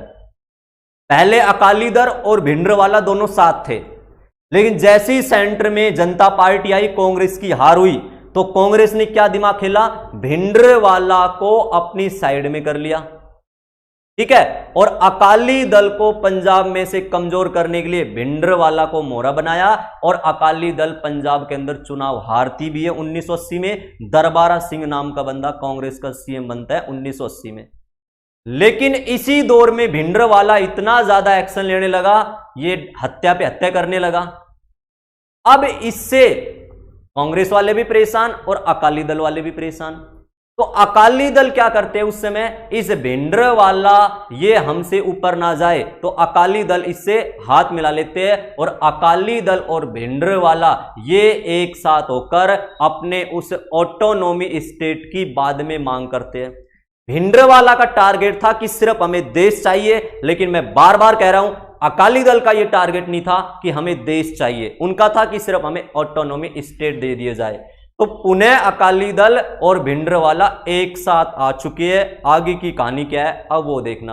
यानी अब 1982 का दौर था, सन 1982 का दौर था और 1982 ईस्वी के अंदर पंजाब में अकाली दल प्लस भिंडरवाला ये दोनों एक साथ हैं और इन्होंने जो 1973 का आनंदपुर साहिब रेजुलेशन के अंदर जो मांग उठी थी और जो समय के अनुसार ये मांग दब गई थी ना, जो मैंने कुछ समय पहले बताया था, अब 1982 में उन मांग को पुनः उठाया गया कि हमें ये पावर पंजाब में दी जाए, चंडीगढ़ को कंप्लीट रूप से पंजाब का हिस्सा माना जाए, हरियाणा के कुछ पंजाबी भाषी इलाके हैं उनको पुनः पंजाब में मिलाया जाए, ठीक है। ये सारी बातें एक तरह से दोबारा उठने लगी। कुल मिलाकर आनंदपुर साहिब रेजुलेशन की मांग वो 1982 में इस भिंडरवाला के नेतृत्व में दोबारा एक तरह से उठने लगी। ये मैं आपसे बात कर रहा हूं, आप लोग शायद यहां पर समझ रहे होंगे, ठीक है। तो पंजाब से और यहां पर क्या क्या बातें होने लगी। और इस समय इन्होंने एक बात और ध्यान रखना, इस समय इन्होंने एक अनाउंस और कर दिया था। एक बात और मैं आपको बता दूं, जब 1982 में इन्होंने मांग उठाई ना, 1982 में इन्होंने आनंदपुर साहिब रेजुलेशन की मांग उठाई, जनरल भिंडरवाला ने और अकाली दल ने, ठीक है। तो उस समय इन्होंने एक अनाउंस ये और कर दिया कि या तो हमारी मांग को मान लो भाई, ठीक है। 1982 में इन्होंने एक अनाउंस और कर दिया कि या तो हमारी मांग को मान लो, 1973 रेजुलेशन की जो जो मांगे थी उनको या तो मान लो, अन्यथा हम लोग दिल्ली के अंदर आंदोलन करेंगे, हम दिल्ली में आंदोलन करेंगे इस पंजाब को ऑटोनॉमी स्टेट बनाने के लिए। अकाली दल का मानना यह था, लेकिन कहीं ना कहीं जनरल भिंडरवाला भी इनके साथ है और जनरल भिंडरवाला का तो सपना देश का ही था, मैं बार बार आपको बोल रहा हूं। तो इस समय यह कहा गया कि या तो हमारी मांग को मान लिया जाए, अन्यथा हम दिल्ली के अंदर आंदोलन करेंगे। और इससे भारत की जो गवर्नमेंट है ना वो टेंशन में आ गई, 1982 की सरकार। और प्रॉब्लम में इसलिए आ गई क्योंकि 1982 में अगर ये लोग दिल्ली में आ गए ना आंदोलन करने, ये इस समय दिल्ली में अगर आंदोलन करने आ गए तो इंटरनेशनल प्लेटफॉर्म पर, इंटरनेशनल अंतरराष्ट्रीय मंच पर हिंदुस्तान की छवि बहुत ही खराब हो जाएगी। क्यों खराब हो जाएंगी? क्योंकि 1982 के अंदर हमारे देश के अंदर आपने शायद सुना होगा एशियन गेम, यानी ये गेम के टॉपिक में मैं पढ़ाता हूं। सन 1982 में एशियाड गेम यानी एशियन गेम वो हमारे देश के दिल्ली में होने वाले थे। कई साल बाद एक इतने बड़े लेवल का गेम हमारे दिल्ली के अंदर होने वाले है, एशियन गेम। एशियन गेम के बारे में आप लोग जानते होंगे, गेम के टॉपिक में हम लोग आपको पढ़ाते हैं, बाकी ये चीजें आपने पढ़ी भी होगी। तो एशियन गेम 1982 में होने वाले थे। उस समय ये एशियन गेम का माहौल चल रहा था। ये एशियन गेम होस्ट करने वाला सिटी दिल्ली था और उसी समय 82 के अंदर आनंदपुर साहिब रेजुलेशन की मांग दोबारा जब उठी तो उन्होंने एक अनाउंस ये कर दिया कि हम दिल्ली में आकर आंदोलन करेंगे। अगर ये दिल्ली में आकर आंदोलन करेंगे तो एशियन गेम में कहीं ना कहीं तो बाधा आएगी। ये सारी चीजें एक तरह से मैं आपको बता रहा हूं, ठीक है। तो 1982 में जो एशियन गेम थे वो ध्यान रहे दिल्ली में हुए थे, आपने शायद पता होगा, ठीक है। और इससे सरकार परेशान होगी कि अगर एशियन गेम दिल्ली में इस समय 1982 में हो रहे हैं और वहां के ये लोग अपना आंदोलन करने दिल्ली में आ गए तो कहीं ना कोई हिंदुस्तान की जो छवि है वो कहीं धूमिल ना हो जाए वर्ल्ड के नक्शे पर। तो अब क्या किया जाए, इससे यहां पर ये सारी चीजें परेशान एक तरह से करने लगी। समझ रहे हो मैं क्या कह रहा हूं? एशियन गेम के बारे में आप लोग समझ गए होंगे, क्लियर सभी का? अगर आपके समझ में आ रहा है तो आप लोग कमेंट भी कर सकते हो, ठीक है। अगर कोई डाउट हो तो पूछ सकते हो। अब यहां पे क्या हुआ, 1982 में ये गेम यहां पे करवाने जरूरी है और जो ये पंजाब के जो मांग कर रहे हैं, कोई खालिस्तान की मांग कर रहा है, कोई ऑटोनॉमी स्टेट की मांग कर रहा है, ये लोग दिल्ली में आने वाले थे। तो इस समय क्या कर दिया, इस समय एक पूरा लॉकडाउन लगा दिया गया था। कैसे क्या लगा दिया गया था? पंजाब के कोई भी कैंडिडेट, चाहे कोई आम इंसान हो या कोई बड़े से बड़ा ऑफिसर हो, वो अगर पंजाब से दिल्ली में आ रहा है तो उसकी पूरी छानबीन, पूरी तरीके से उसकी चेकिंग होने लगी बॉर्डरों के ऊपर, ठीक है। अगर कोई बंदा पंजाब से हरियाणा में भी एंट्री कर रहा है तो उसकी भी कंप्लीट रूप से चेकिंग होने लगी, छानबीन होने लगी। यानी कोई भी व्यक्ति अगर पंजाब में, ठीक है, कोई भी व्यक्ति अगर पंजाब से दिल्ली में एंट्री करेगा या कोई भी व्यक्ति पंजाब से हरियाणा में एंट्री करेगा तो उसकी पूरी तरीके से चेकिंग की जाएगी। इसमें चाहे कोई भी व्यक्ति हो सकता है, चाहे कोई ऑफिसर हो सकता है, सिविल अधिकारी हो सकता है, हर छोटे से बड़े तबके इंसान की यहां पर चेकिंग की जाने लगी 1982 ईस्वी के दौरान, कि कहीं इस गेम के ऊपर एक तरह से कोई इन आंदोलन का फर्क ना पड़े। और यहां पर यह माहौल होने लगा। अब इससे जो आम इंसान, उनकी चेकिंग की जा रही है, कोई दिक्कत नहीं। लेकिन कुछ जो बड़े ऑफिसर थे जिनका काम दिल्ली आना जाना था, कोई अपने ऑफिस में जाते थे, बड़े बड़े ऑफिसर थे, तो उनके दिमाग में कहीं ना कहीं एक तरह से एक अलग भावना चली गई कि हमारी भी यहां पर चेकिंग की जा रही है। कोई भी आर्मी के कोई ऑफिसर थे या मान लो कोई भी सिविल अधिकारी थे, सभी की चेकिंग की जाती थी। तो कई लोग तो इसमें एक तरह से प्रॉब्लम में आ गए कि हमारी भी चेकिंग क्यों जा रही है, हम तो एक तरह से सिस्टम का हिस्सा भी है ना, लेकिन फिर भी हमारी चेकिंग की जा रही है। लेकिन जो भी हो रहा था वो यहां पर चेकिंग का दौर इस समय चलने लगा, ठीक है। समझ रहे होगे आप लोग, काफी लोगों में रोष उत्पन्न हो गया था इस चेकिंग के दौरान, ठीक है। लेकिन जैसे 1983 ईस्वी का समय था, एक आप ध्यान रखना, 1983 ईस्वी का समय था 1983 में, और एक सीनियर आईपीएस ऑफिसर हुआ करता था डीआईजी रैंक का, जिसका नाम था एएस अटवाल। इस एएस अटवाल की हत्या कर दी गई 1983 में। और हत्या करने वाले लोग कौन थे? हत्या करने वाले लोग थे भिंडरवाला के समर्थक। समझ रहे हो मैं क्या कह रहा हूं? सन 1983 ईस्वी के अंदर, देखो ये 82 में तो दिल्ली में कंप्लीट रूप से अच्छी तरह पहुंच नहीं पाए थे, आंदोलन इतना ज्यादा इनका उग्र दिल्ली में तो हो नहीं पाया। लेकिन ये पंजाब में क्या गतिविधियां करने लगे भिंडरवाला के समर्थक? एक आईपीएस ऑफिसर हुआ करता था, सीनियर आईपीएस ऑफिसर, जैसे कि आपको स्क्रीन पर दिखाई दे रहा होगा। तो सन 1983 में एक डीआईजी एक ऑफिसर था एएस अटवाल नाम का, ठीक है, आईपीएस ऑफिसर। तो भिंडरवाला के समर्थकों ने सन 1983 में गोल्डन टेंपल की सीढ़ियों पर इस आईपीएस ऑफिसर की एक तरह से हत्या कर दी। यानी जो एक धार्मिक क्षेत्र हुआ करता था उसके ऊपर अटवाल जी की हत्या कर दी थी भिंडरवाला के समर्थकों ने। तो क्या कहर बरपाया भिंडरवाला के समर्थकों ने और भिंडरवाला के एक तरह से अंडर में उन लोगों ने। एक आईपीएस जैसे रैंक अधिकारी के यहां पर एक तरह से हत्या की जा रही है। 1983 ईस्वी की बात कर रहा हूं मैं। और उसी समय, ठीक है, 1983 में इन्होंने आईपीएस ऑफिसर की हत्या की। उसके कुछ समय बाद इन्होंने एक बस के अंदर, एक बस को इन्होंने हाईजैक करके और कुछ उसमें जितने हिंदू लोग थे उन हिंदू लोगों को भी भिंडरवाला के समर्थकों ने एक तरह से बुरी तरह मार दिया था। यानी उनका भी उन्होंने कत्लेआम कर दिया था। यानी बहुत ही बड़ी प्रॉब्लम एक तरह से खड़ी कर दी थी इन्होंने। यानी एक बस को हाईजैक करके बस में एक तरह से हिंदुओं की इन्होंने हत्या कर दी। और 1983 ईस्वी के अंदर एक आईपीएस ऑफिसर था अटवाल जी, उनकी भी इन्होंने हत्या कर दी। और बस के अंदर 6 हिंदुओं को इन्होंने एक तरह से गोली मारकर हत्या कर दी। यानी भिंडरवाला एक तरह से डटी नहीं रहा है, यह बंदा हत्या पे हत्या करने लग गया। और इसके कुछ समय बाद ये क्या करता है, ये भिंडरवाला, ठीक है, अपने लोगों के साथ मिलकर, समर्थकों के साथ मिलकर, और ये पंजाब के अंदर जो हरमिंदर साहिब है, गोल्डन टेंपल है, उस गोल्डन टेंपल में अपने समर्थकों के साथ एंट्री करता है। और गोल्डन टेंपल के अंदर आपने शायद सुना होगा एक अकाल तख्त, अकाल तख्त के बारे में आपने शायद सुना होगा। इस अकाल तख्त के अंदर ये बंदा अपना कब्जा कर लेता है, जैसे कि आप लोग स्क्रीन के ऊपर देख रहे होंगे। जो अकाल तख्त है, जो गोल्डन टेंपल है ना, उस गोल्डन टेंपल में जो सबसे आगे है वो एक अकाल तख्त है। ये अकाल तख्त के बारे में शायद आपने सुना होगा। भिंडरवाला के जो समर्थक थे, 15 दिसंबर 1983 ईस्वी का समय था, और भिंडरवाला के समर्थक ने अकाल तख्त पर हथियार जमा करने लगे, और वहां पर एक तरह से सारे लोग इकट्ठे हो गए। ट्रक भर भर कर एक तरह से अकाल तख्त के अंदर हथियारों का जखीरा जमा होने लगा, ठीक है, और इन्होंने यहां पर कब्जा कर लिया था। अकाल तख्त, ध्यान रहे, हरमिंदर साहिब में सिखों का एक सबसे बड़ा धार्मिक, जो सिखों के सबसे बड़े धार्मिक गुरु होते हैं ना, वो अकाल तख्त के ऊपर बैठते हैं वैसे तो, ठीक है।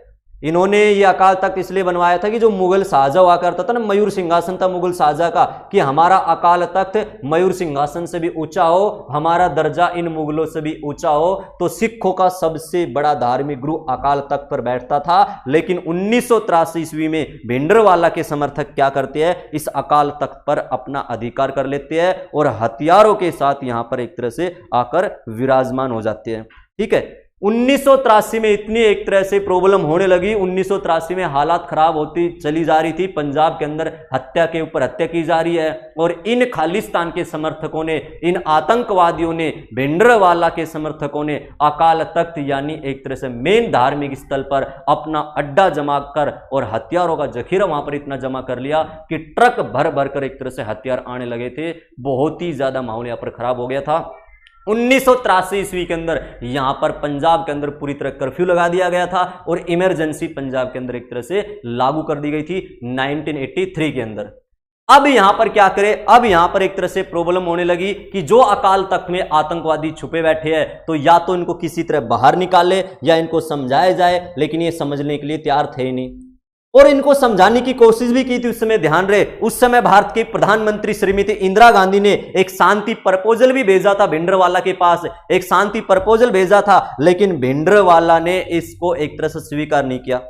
अकाली दल को और भिंडरवाला को एक शांति प्रपोजल भेजा था इंदिरा गांधी ने कि जो तुम्हारी मांग है ना, हम उसको मांग का सोल्यूशन करने की कोशिश करेंगे। अब अकाली दल के लीडर तो उस समय मान गए थे इंदिरा गांधी के शांति प्रपोजल को, लेकिन भिंडरवाला ने उस शांति प्रपोजल को ठुकरा दिया, और भिंडरवाला ने अकाली दल को ही कहीं ना कहीं उस समय धमका दिया था कि तुम एक तरह से सरकार के साथ जाओ, अब हमारा जो टारगेट है वो अब अलग ही होगा। कुल मिलाकर शांति प्रपोजल को माना नहीं गया। ध्यान रहे, इंदिरा गांधी ने कोशिश तो की थी इस समय, लेकिन वो कोशिश एक तरह से कामयाब नहीं हो पाई।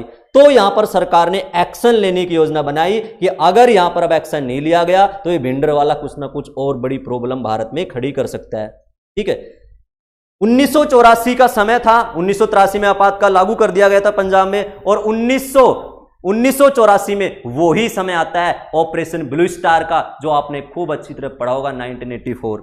1984 के अंदर पंजाब के अंदर, पूरे पंजाब में 1 जून सन 1984 को, 1 जून का समय था, और 1984 को पूरे पंजाब में कर्फ्यू लगा दिया गया, फोन लाइन को कट कर दिया गया था, ठीक है, बिल्कुल एक तरह से यहां पर लॉकडाउन कर दिया गया था पूरे पंजाब के अंदर। और सरकार ने एक एक्शन लिया, आर्मी को रेडी किया, पैरामिलिट्री फोर्सेस को रेडी किया, और पंजाब पुलिस को इस समय रेडी किया, और जो भिंडरवाला के समर्थक इस गोल्डन टेंपल के अकाल तख्त के अंदर छुपे बैठे हैं ना, इस अकाल तख्त से यहां से इनको निकालना, ठीक है। ये सारी बातें हो रही थी, समझ रहे हो मैं क्या कह रहा हूं। यानी शांति प्रपोजल भेजा गया, सरकार ने कोशिश की थी मनाने की, लेकिन सरकार ने उनकी एक तरह से बात को नहीं माना, उनकी बात को ठुकरा दिया। कहना कि अकाली दल ने तो एक तरह शांति प्रपोजल को स्वीकार कर लिया था, लेकिन भिंडरवाला इस बात को मानने के लिए तैयार नहीं था। वो तो हथियारों का जखीरा अकाल तख्त में जमा करने लग गया था, और सैकड़ों की संख्या में उसके समर्थक अकाल तख्त यानी धार्मिक स्थल पर हथियारों के साथ विराजमान होकर बैठ गए थे। तो सरकार ने कहने की एक्शन लेने की यहां पर योजना बनाई, और उस समय इंडियन आर्मी, भारत की पैरामिलिट्री फोर्सेस और पंजाब पुलिस को शामिल किया गया, और भिंडरवाला के जो समर्थक है उसको और भिंडरवाला को यहां से निकालना था। या तो इनको वहां से निकाला जाए या उनको वहां पर एक तरह से मार दिया जाए। भिंडरवाला की कहीं ना कहीं ये सोच थी, जनरल भिंडरवाला जो व्यक्ति हुआ करता था उसका यहां तक कहते हैं कि उसका ये टारगेट था कि अगर हम अकाल तख्त धार्मिक स्थल पर अपना कब्जा जमाएंगे तो यहां पर तो आर्मी, पैरामिलिट्री है ना, पुलिस कोई एक्शन नहीं लेगी क्योंकि धार्मिक स्थल है, यहां पर एक्शन थोड़ी ना ले पाएंगे। भिंडरवाला की सोच ये थी, लेकिन भिंडरवाला को यह नहीं पता था कि हिंदुस्तान की आर्मी एक तरह से क्या चीज है, शायद उसको नहीं पता होगा। ठीक है, तो मैं तो इंडियन आर्मी का बड़ा फैन हूं, बाकी आप लोग समझते होगे सारी चीजें। ठीक है, जो स्टूडेंट पुराने हैं तो सभी जय हिंद भी लिख दिया करो साथ साथ एक बार। ठीक है, तो ये सारी चीजें, यानी भिंडरवाला का सपना था कि आर्मी यहां पर एंट्री नहीं कर पाएगी, यहां पर कोई ऐसा ऑपरेशन नहीं कर पाएंगे। अगर यहां पर हमारे खिलाफ कोई अटैक करने आएगी पुलिस, या मान लो सेना अटैक करने आएगी, तो कहीं ना कोई एक तरह से धार्मिक आधार पर लोगों की भावना को ठेस पहुंचेगी। ये भिंडरवाला सोच के अकाल तख्त पर एक तरह से बैठ जाता है। लेकिन भिंडरवाला को समझ ये नहीं थी कि अगर देश के खिलाफ आप गद्दारी करोगे तो आर्मी आपको कहीं भी छुप जाओ नहीं बच सकती। ठीक है, तो ये सारी चीजें मैं आपको बता रहा हूं क्योंकि इंडियन आर्मी को सलूट है। तो इंडियन आर्मी एक तरह से एक्शन में आती है, पैरामिलिट्री फोर्सेस एक्शन में आती है, पंजाब पुलिस को उस समय रेडी किया गया। और उस समय भारत के अंदर जो एक मिशन, जो कोड था हिंदुस्तान में, ऑपरेशन ब्लू स्टार, जिसका मेनली टारगेट क्या था, ऑपरेशन ब्लू स्टार। ये ध्यान रहे 1 से लेकर 8 जून, मैं आपको एक बात बता दूं, आप इसको समझने की कोशिश करना। ऑपरेशन ब्लू स्टार 1984 1 से लेकर 8 जून के मध्य चला था।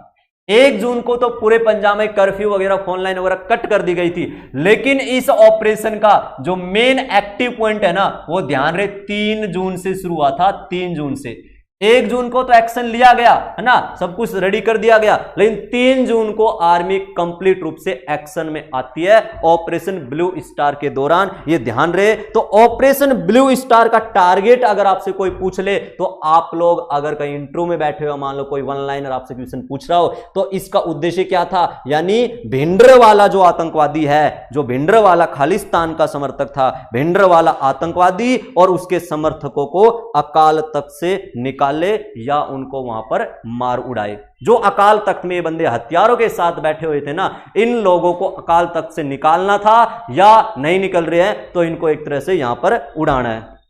लेकिन भिंडरवाला एक तरह से बड़ा यहां पर चतुर बन रहा था। भिंडरवाला तो यहां पर बड़ा एक तरह से एक्शन में आ रहा था। मैं आपको एक और बात बता दूं, इस समय पहले तो हमारी इंडियन आर्मी ने एक अनाउंस किया, पहले तो इनको कहा या तो आप सुरक्षित अपने आप को सरेंडर कर दो, लेकिन भिंडरवाला के समर्थकों ने और भिंडरवाला ने इंडियन आर्मी को एक तरह से समर्पण नहीं किया, सरेंडर नहीं किया।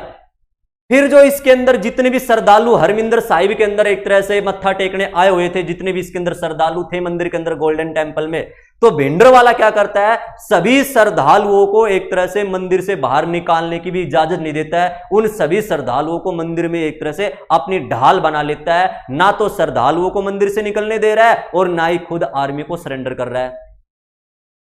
वैसे इसके पास भी पावर थी, भिंडरवाला के पास, ध्यान रहे, एक जनरल साहबेग नाम का व्यक्ति हुआ करता था। जनरल साहबेग नाम का व्यक्ति जो पहले इंडियन आर्मी के अंदर ऑफिसर था, और वही साहबेग नाम का व्यक्ति इस समय भिंडरवाला के साथ था, और भिंडरवाला के समर्थकों को इस बंदे ने ट्रेनिंग भी दी थी, कैसे आर्मी अटैक करती है वो सारी नॉलेज उसको थी। और वो उस समय साहबेग नाम का व्यक्ति भिंडरवाला के साथ था।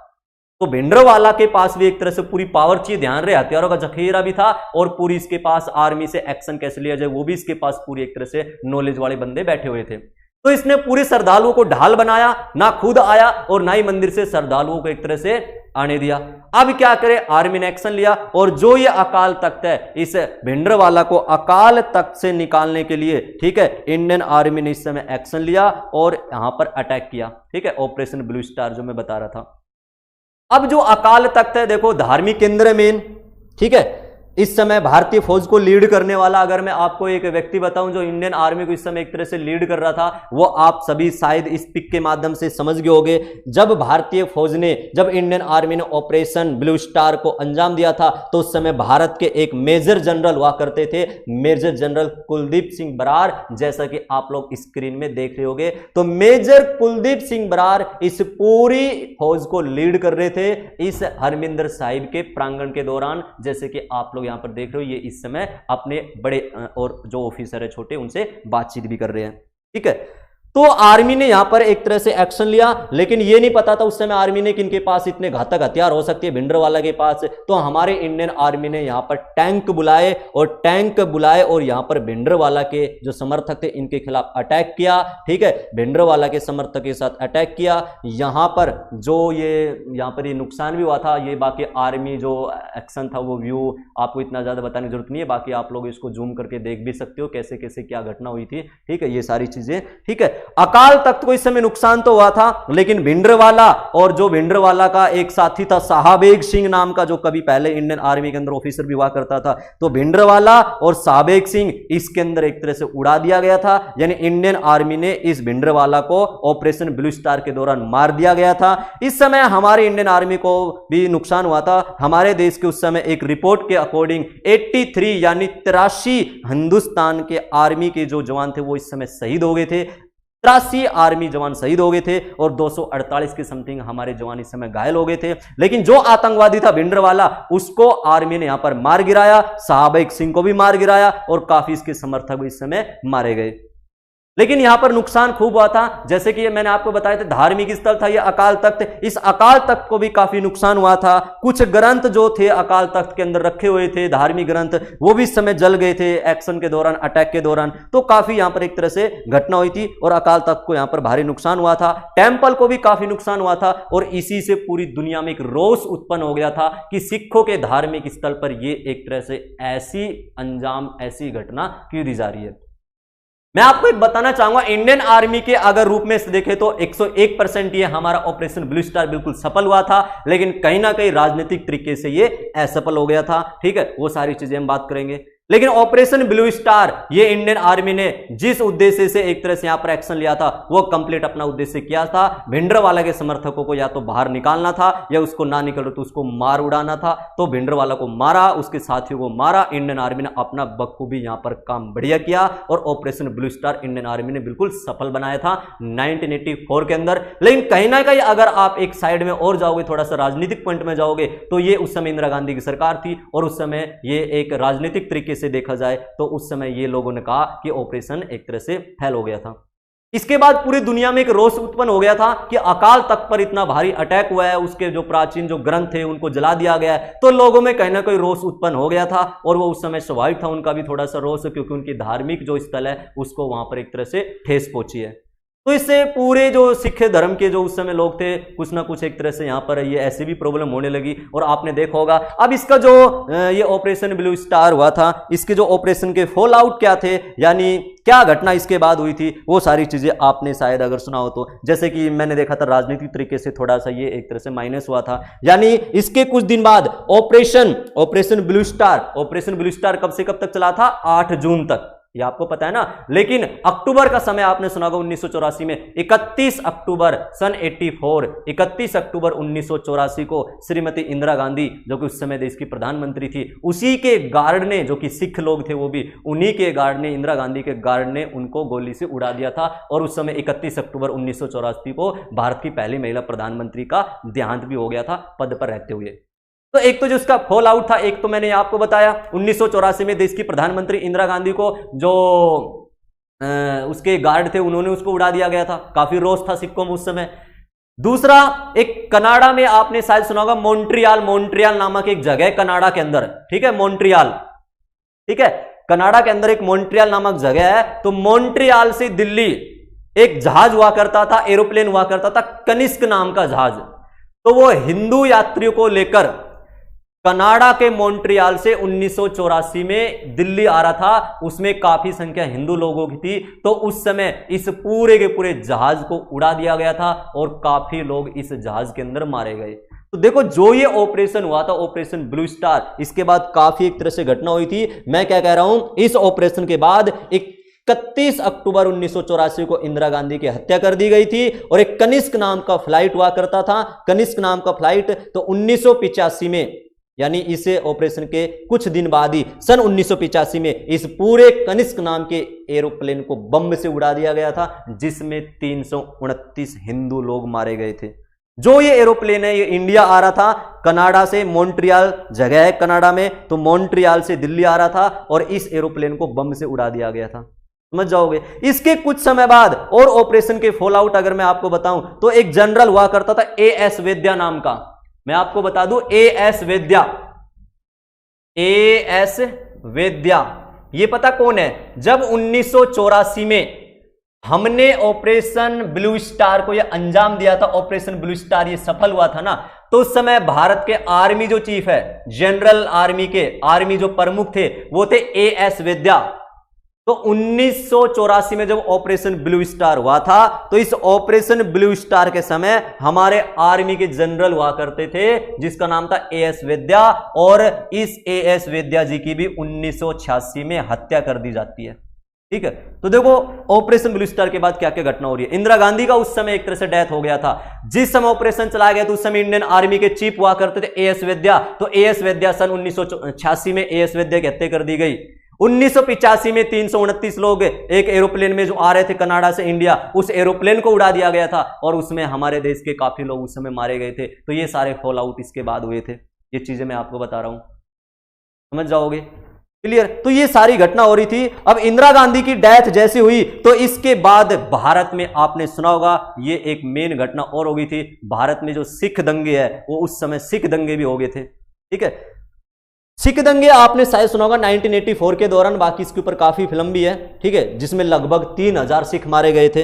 तो जैसे इंदिरा गांधी की भारत में डेथ हुई थी, जैसी ऑपरेशन जो ब्लू स्टार है, इस ऑपरेशन ब्लू स्टार के कुछ दिन बाद इंदिरा गांधी की हत्या कर दी गई थी। और इंदिरा गांधी की हत्या के बाद भारत के अंदर एक तरह से एक कांग्रेस लीडर हुआ करता था सज्जन सिंह, और एक था जगदीश टेलर नाम का, सज्जन सिंह और जगदीश टेलर। तो कहते हैं इन लोगों के ऊपर, सज्जन सिंह और जगदीश टेलर जो कुछ समय कांग्रेस के लीडर थे, इन लोगों के ऊपर सिख दंगे भड़काने का आरोप लगा। और उस समय जो सिख दंगे 1984 में हुए थे, दिल्ली के अंदर भी हुए थे, ठीक है, काफी घटना हुई थी, आपने सारी चीजें सुनी होगी। तो 3000 के समथिंग इस समय लोग मारे गए थे, 3000 के समथिंग इस समय लोग मारे गए थे सिख दंगों के दौरान। तो सिख दंगे भड़काने के जो आरोप है इंदिरा गांधी की डेथ के बाद, तो कुछ कांग्रेस के 2 लीडर थे जिनके नाम मैंने आपको बताए थे, वो एक तरह से इसके अंदर आरोप में साबित पाए गए थे वो, तो उनके ऊपर भी एक तरह से एक्शन लिया गया। तो इस समय राजीव गांधी से पूछा था कि देश में सिख दंगे हो रहे, तुम क्या बोल नहीं रहे? तो राजीव गांधी ने उस समय एक ऐसा आरोपित बयान दिया था कि जब कोई बड़ा पेड़ गिरता है ना तो उस समय धरती कांपती है। ये एक आरोपित बयान था उस समय राजीव गांधी जी का, कि जब उससे पूछा गया मीडिया वालों ने कि सिख दंगे देश में हो रहे हैं, आप कोई एक्शन नहीं ले रहे क्या? तो राजीव गांधी जी ने उस समय कहा था कि जब कोई भी बड़ा पेड़ गिरता है तो उस समय धरती कांप उठती है। तो ऐसे कुछ आरोपित जो बयान थे वो भी यहां पर एक तरह से दिए गए थे। तो ये सारी चीजें एक तरह से घटना हो रही थी। अब ऑपरेशन जो ब्लू स्टार है, ये ऑपरेशन ब्लू स्टार तो मैंने बार बार बताया आर्मी के तरीके देखे तो बिल्कुल ही सफल हुआ था, ठीक है, लेकिन कहीं ना कहीं एक तरह से राजनीतिक तरीके से देखे तो आप लोग ये सारी घटना समझ रहे होंगे जो भी मैंने आपको बताई, ठीक है।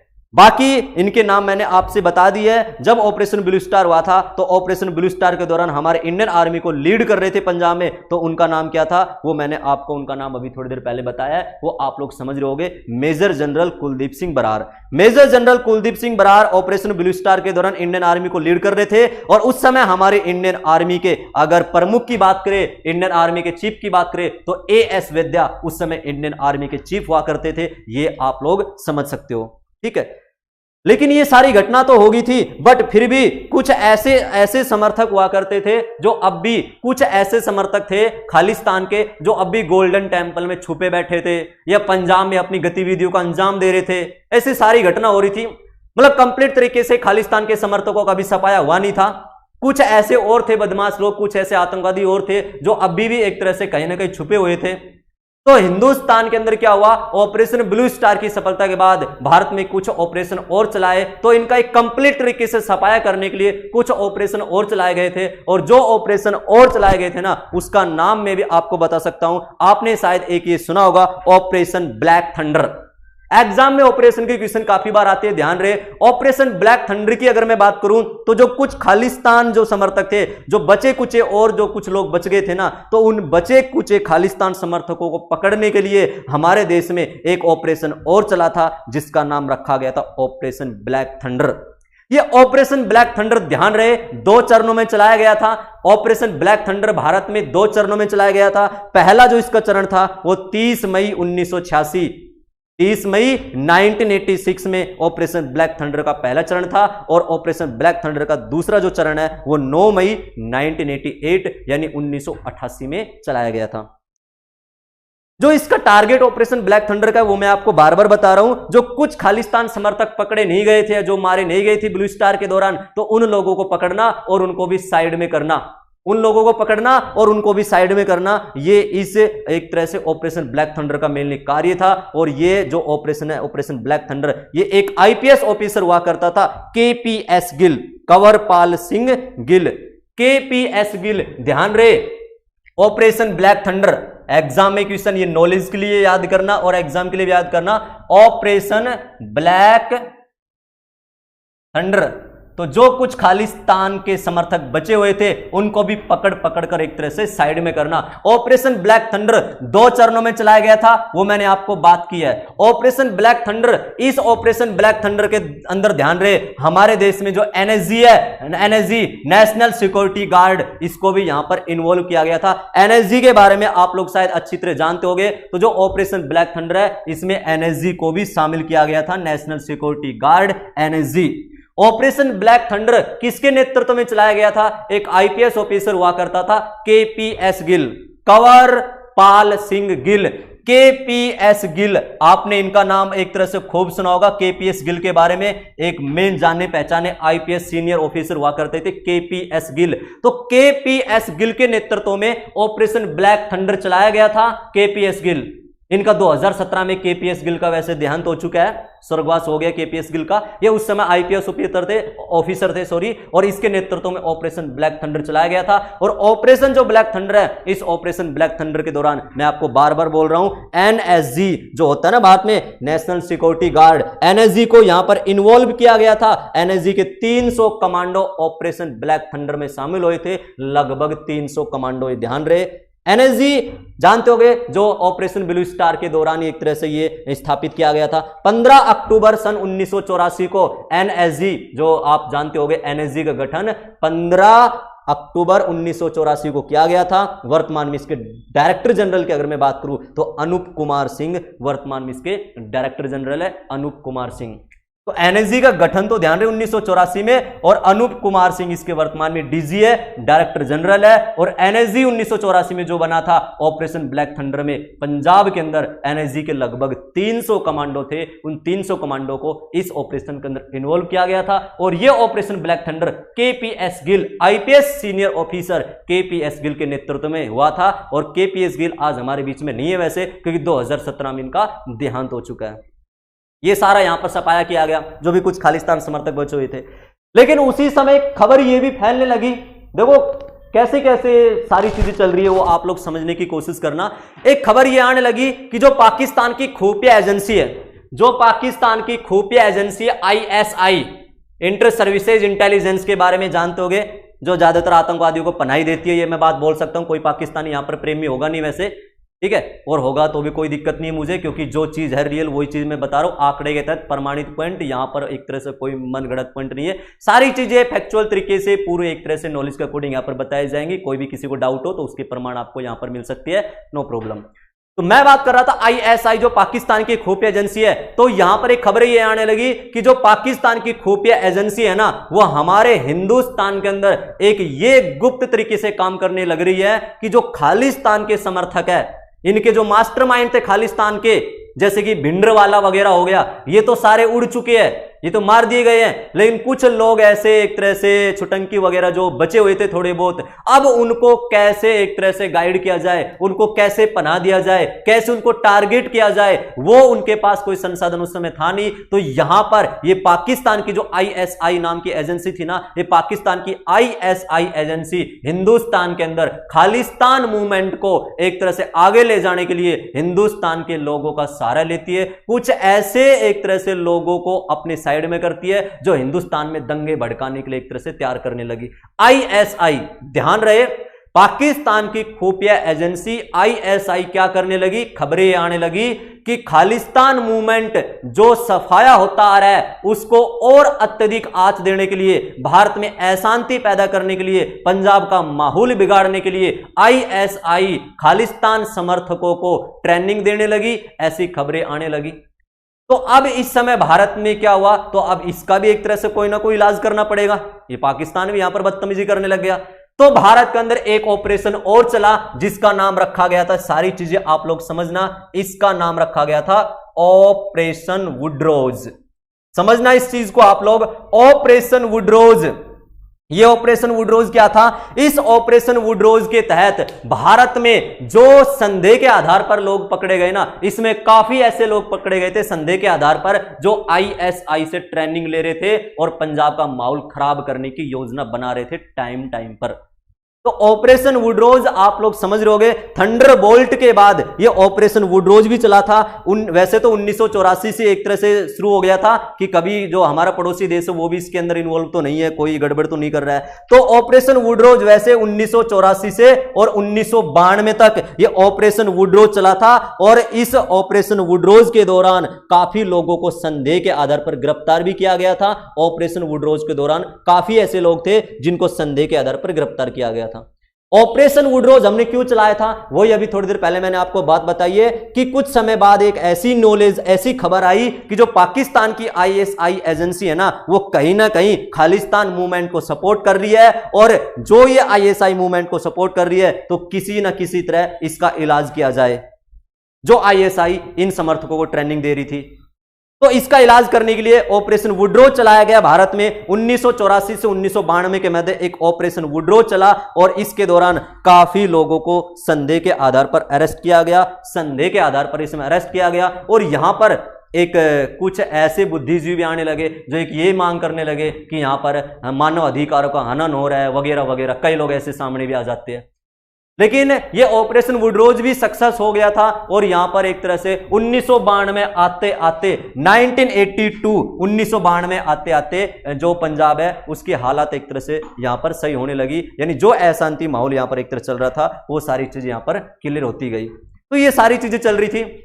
1992 के अंदर एक पंजाब के अंदर एक सीएम बने थे, आपने शायद नाम सुना होगा। 1992 में पंजाब के एक सीएम बने थे बयान सिंह नाम का व्यक्ति, 1992 के अंदर। लेकिन 1992 जो बयान सिंह सीएम बने थे उस समय पंजाब के अंदर, सन 1995 में इस बयान सिंह की भी हत्या कर दी गई थी। ये भी घटना होने लगी थी पंजाब में। तो ये सारी चीजें चल रही थी 1992 के अंदर, ठीक है, सीएम बने थे और 1995 में इस बयान सिंह को भी उड़ा दिया गया था, बयान सिंह की भी हत्या कर दी गई थी। तो मैंने अभी आपको क्या बताए थे, operation Blue Star, operation Black thunder 2 चरणों में चला था केपीएस गिल के नेतृत्व में। ऑपरेशन ब्लैक थंडर और ऑपरेशन ब्लू स्टार हिंदुस्तान के अंदर मैंने अभी बताया था आपको, बरार नाम के जो एक हमारे हिंदुस्तान के मेजर जनरल हुआ करते थे उसके नेतृत्व में ये सारी चीजें। और ऑपरेशन वुडरोज जो पाकिस्तान की, हमें एक न्यूज ये आई कि आईएसआई इसके अंदर एक तरह से एक्शन ले रही है और वो खालिस्तान मूवमेंट को सपोर्ट कर रही है। तो उसको सफाया करने के लिए, इसका भी इलाज करने के लिए हमने ऑपरेशन वुडरोज चलाया 1984 से 92 के मध्य। तो 92 तक ये जाके चीजें क्लियर हो रही है। लेकिन 92 में जो पंजाब के सीएम बने थे उसकी 2 साल बाद 1995 में हत्या कर दी जाती है। तो ये सारी चीजें मैंने आपको बताई है। तो समझ गए होंगे शायद थंडरबोल्ट के बारे में।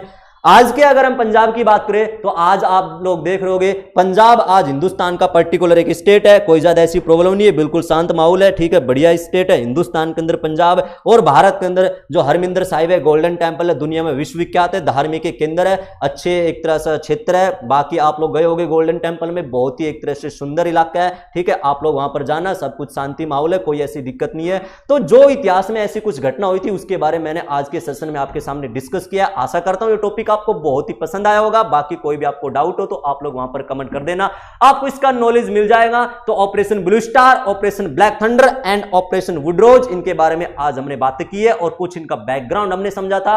हमने थोड़ा सा सिख धर्म के बारे में बात की थी जो कि इतिहास में हम लोग बाद में भी पढ़ेंगे। वर्तमान में पंजाब की बात करें तो बिल्कुल पंजाब एक तरह से अपने हिंदुस्तान के एक अभिन्न अंग है, हिंदुस्तान के एक स्टेट है। वर्तमान में पंजाब के मुख्यमंत्री जी के बारे में आप लोग जानते होंगे, कैप्टन अमरिंदर सिंह वर्तमान में कांग्रेस के सीएम है, चीफ मिनिस्टर है, और वीपी सिंह बदनौर वर्तमान में पंजाब के वर्तमान में गवर्नर, वर्तमान में आप लोग जान रहे होंगे पंजाब के गवर्नर वीपी सिंह बदनौर, अमरिंदर सिंह इसके वर्तमान में मुख्यमंत्री। पंजाब की कैपिटल तो आप लोग जानते होंगे, ठीक है। बाकी पंजाब की राजधानी चंडीगढ़, और सबसे बड़ी सिटी की अगर बात करें तो लार्जेस्ट सिटी पंजाब की एक तरह से लुधियाना है, या आप ध्यान रखना। बाज पक्षी जानते होंगे, उनका जो राजकीय पक्षी है पंजाब का बाज है। बाकी सिख धर्म में बाज की एक लाइन भी आपने पढ़ी हुई कहावत के रूप में, एक है ना, दोहे के टाइप में। तो ये सारी चीजें हैं, समझ जाओगे। तो ये आज हमने बातें की है, तो शायद समझ में आया होगा टॉपिक आपको, ऑपरेशन ब्लू स्टार, ठीक है। तो ऐसे आप लोग पढ़ते रहिए, नेक्स्ट सेशन लेके आएंगे जो भी हमारा टॉपिक होगा करंट अफेयर्स का, या मान लो इस टाइप का, इस सीरीज का, या अपना कोई भी दिल्ली पुलिस के पुराने पेपरों का, तो वो सारी चीजें हम लोग कल बात करेंगे। तो आप लोग पढ़ते रहिए। और मैंने अभी थोड़ी देर पहले आपको बताया था, अभी कल 18 अगस्त को असिस्टेंट कमांडेंट यूपीएससी जो कंडक्ट करती है उसके एग्जाम के जो फॉर्म है वो निकल चुके हैं, आप लोग सभी भरना, ठीक है। एनडीए, सीडीएस, असिस्टेंट कमांडेंट, इनके फार्म आप भरा करो। यूपीएससी प्रीलिम्स के जून 2021 में एग्जाम होने वाले, असिस्टेंट कमांडेंट के समथिंग दिसंबर में होंगे, ठीक है। तो आप इनकी भी तैयारी करते रहना। बाकी जो दिल्ली पुलिस वाले स्टूडेंट है वो पढ़ते रहिएगा, ज्यादा कुछ ना चीजें हार्ड आती नहीं है, जीके का ज्यादा यहाँ पे रोल है।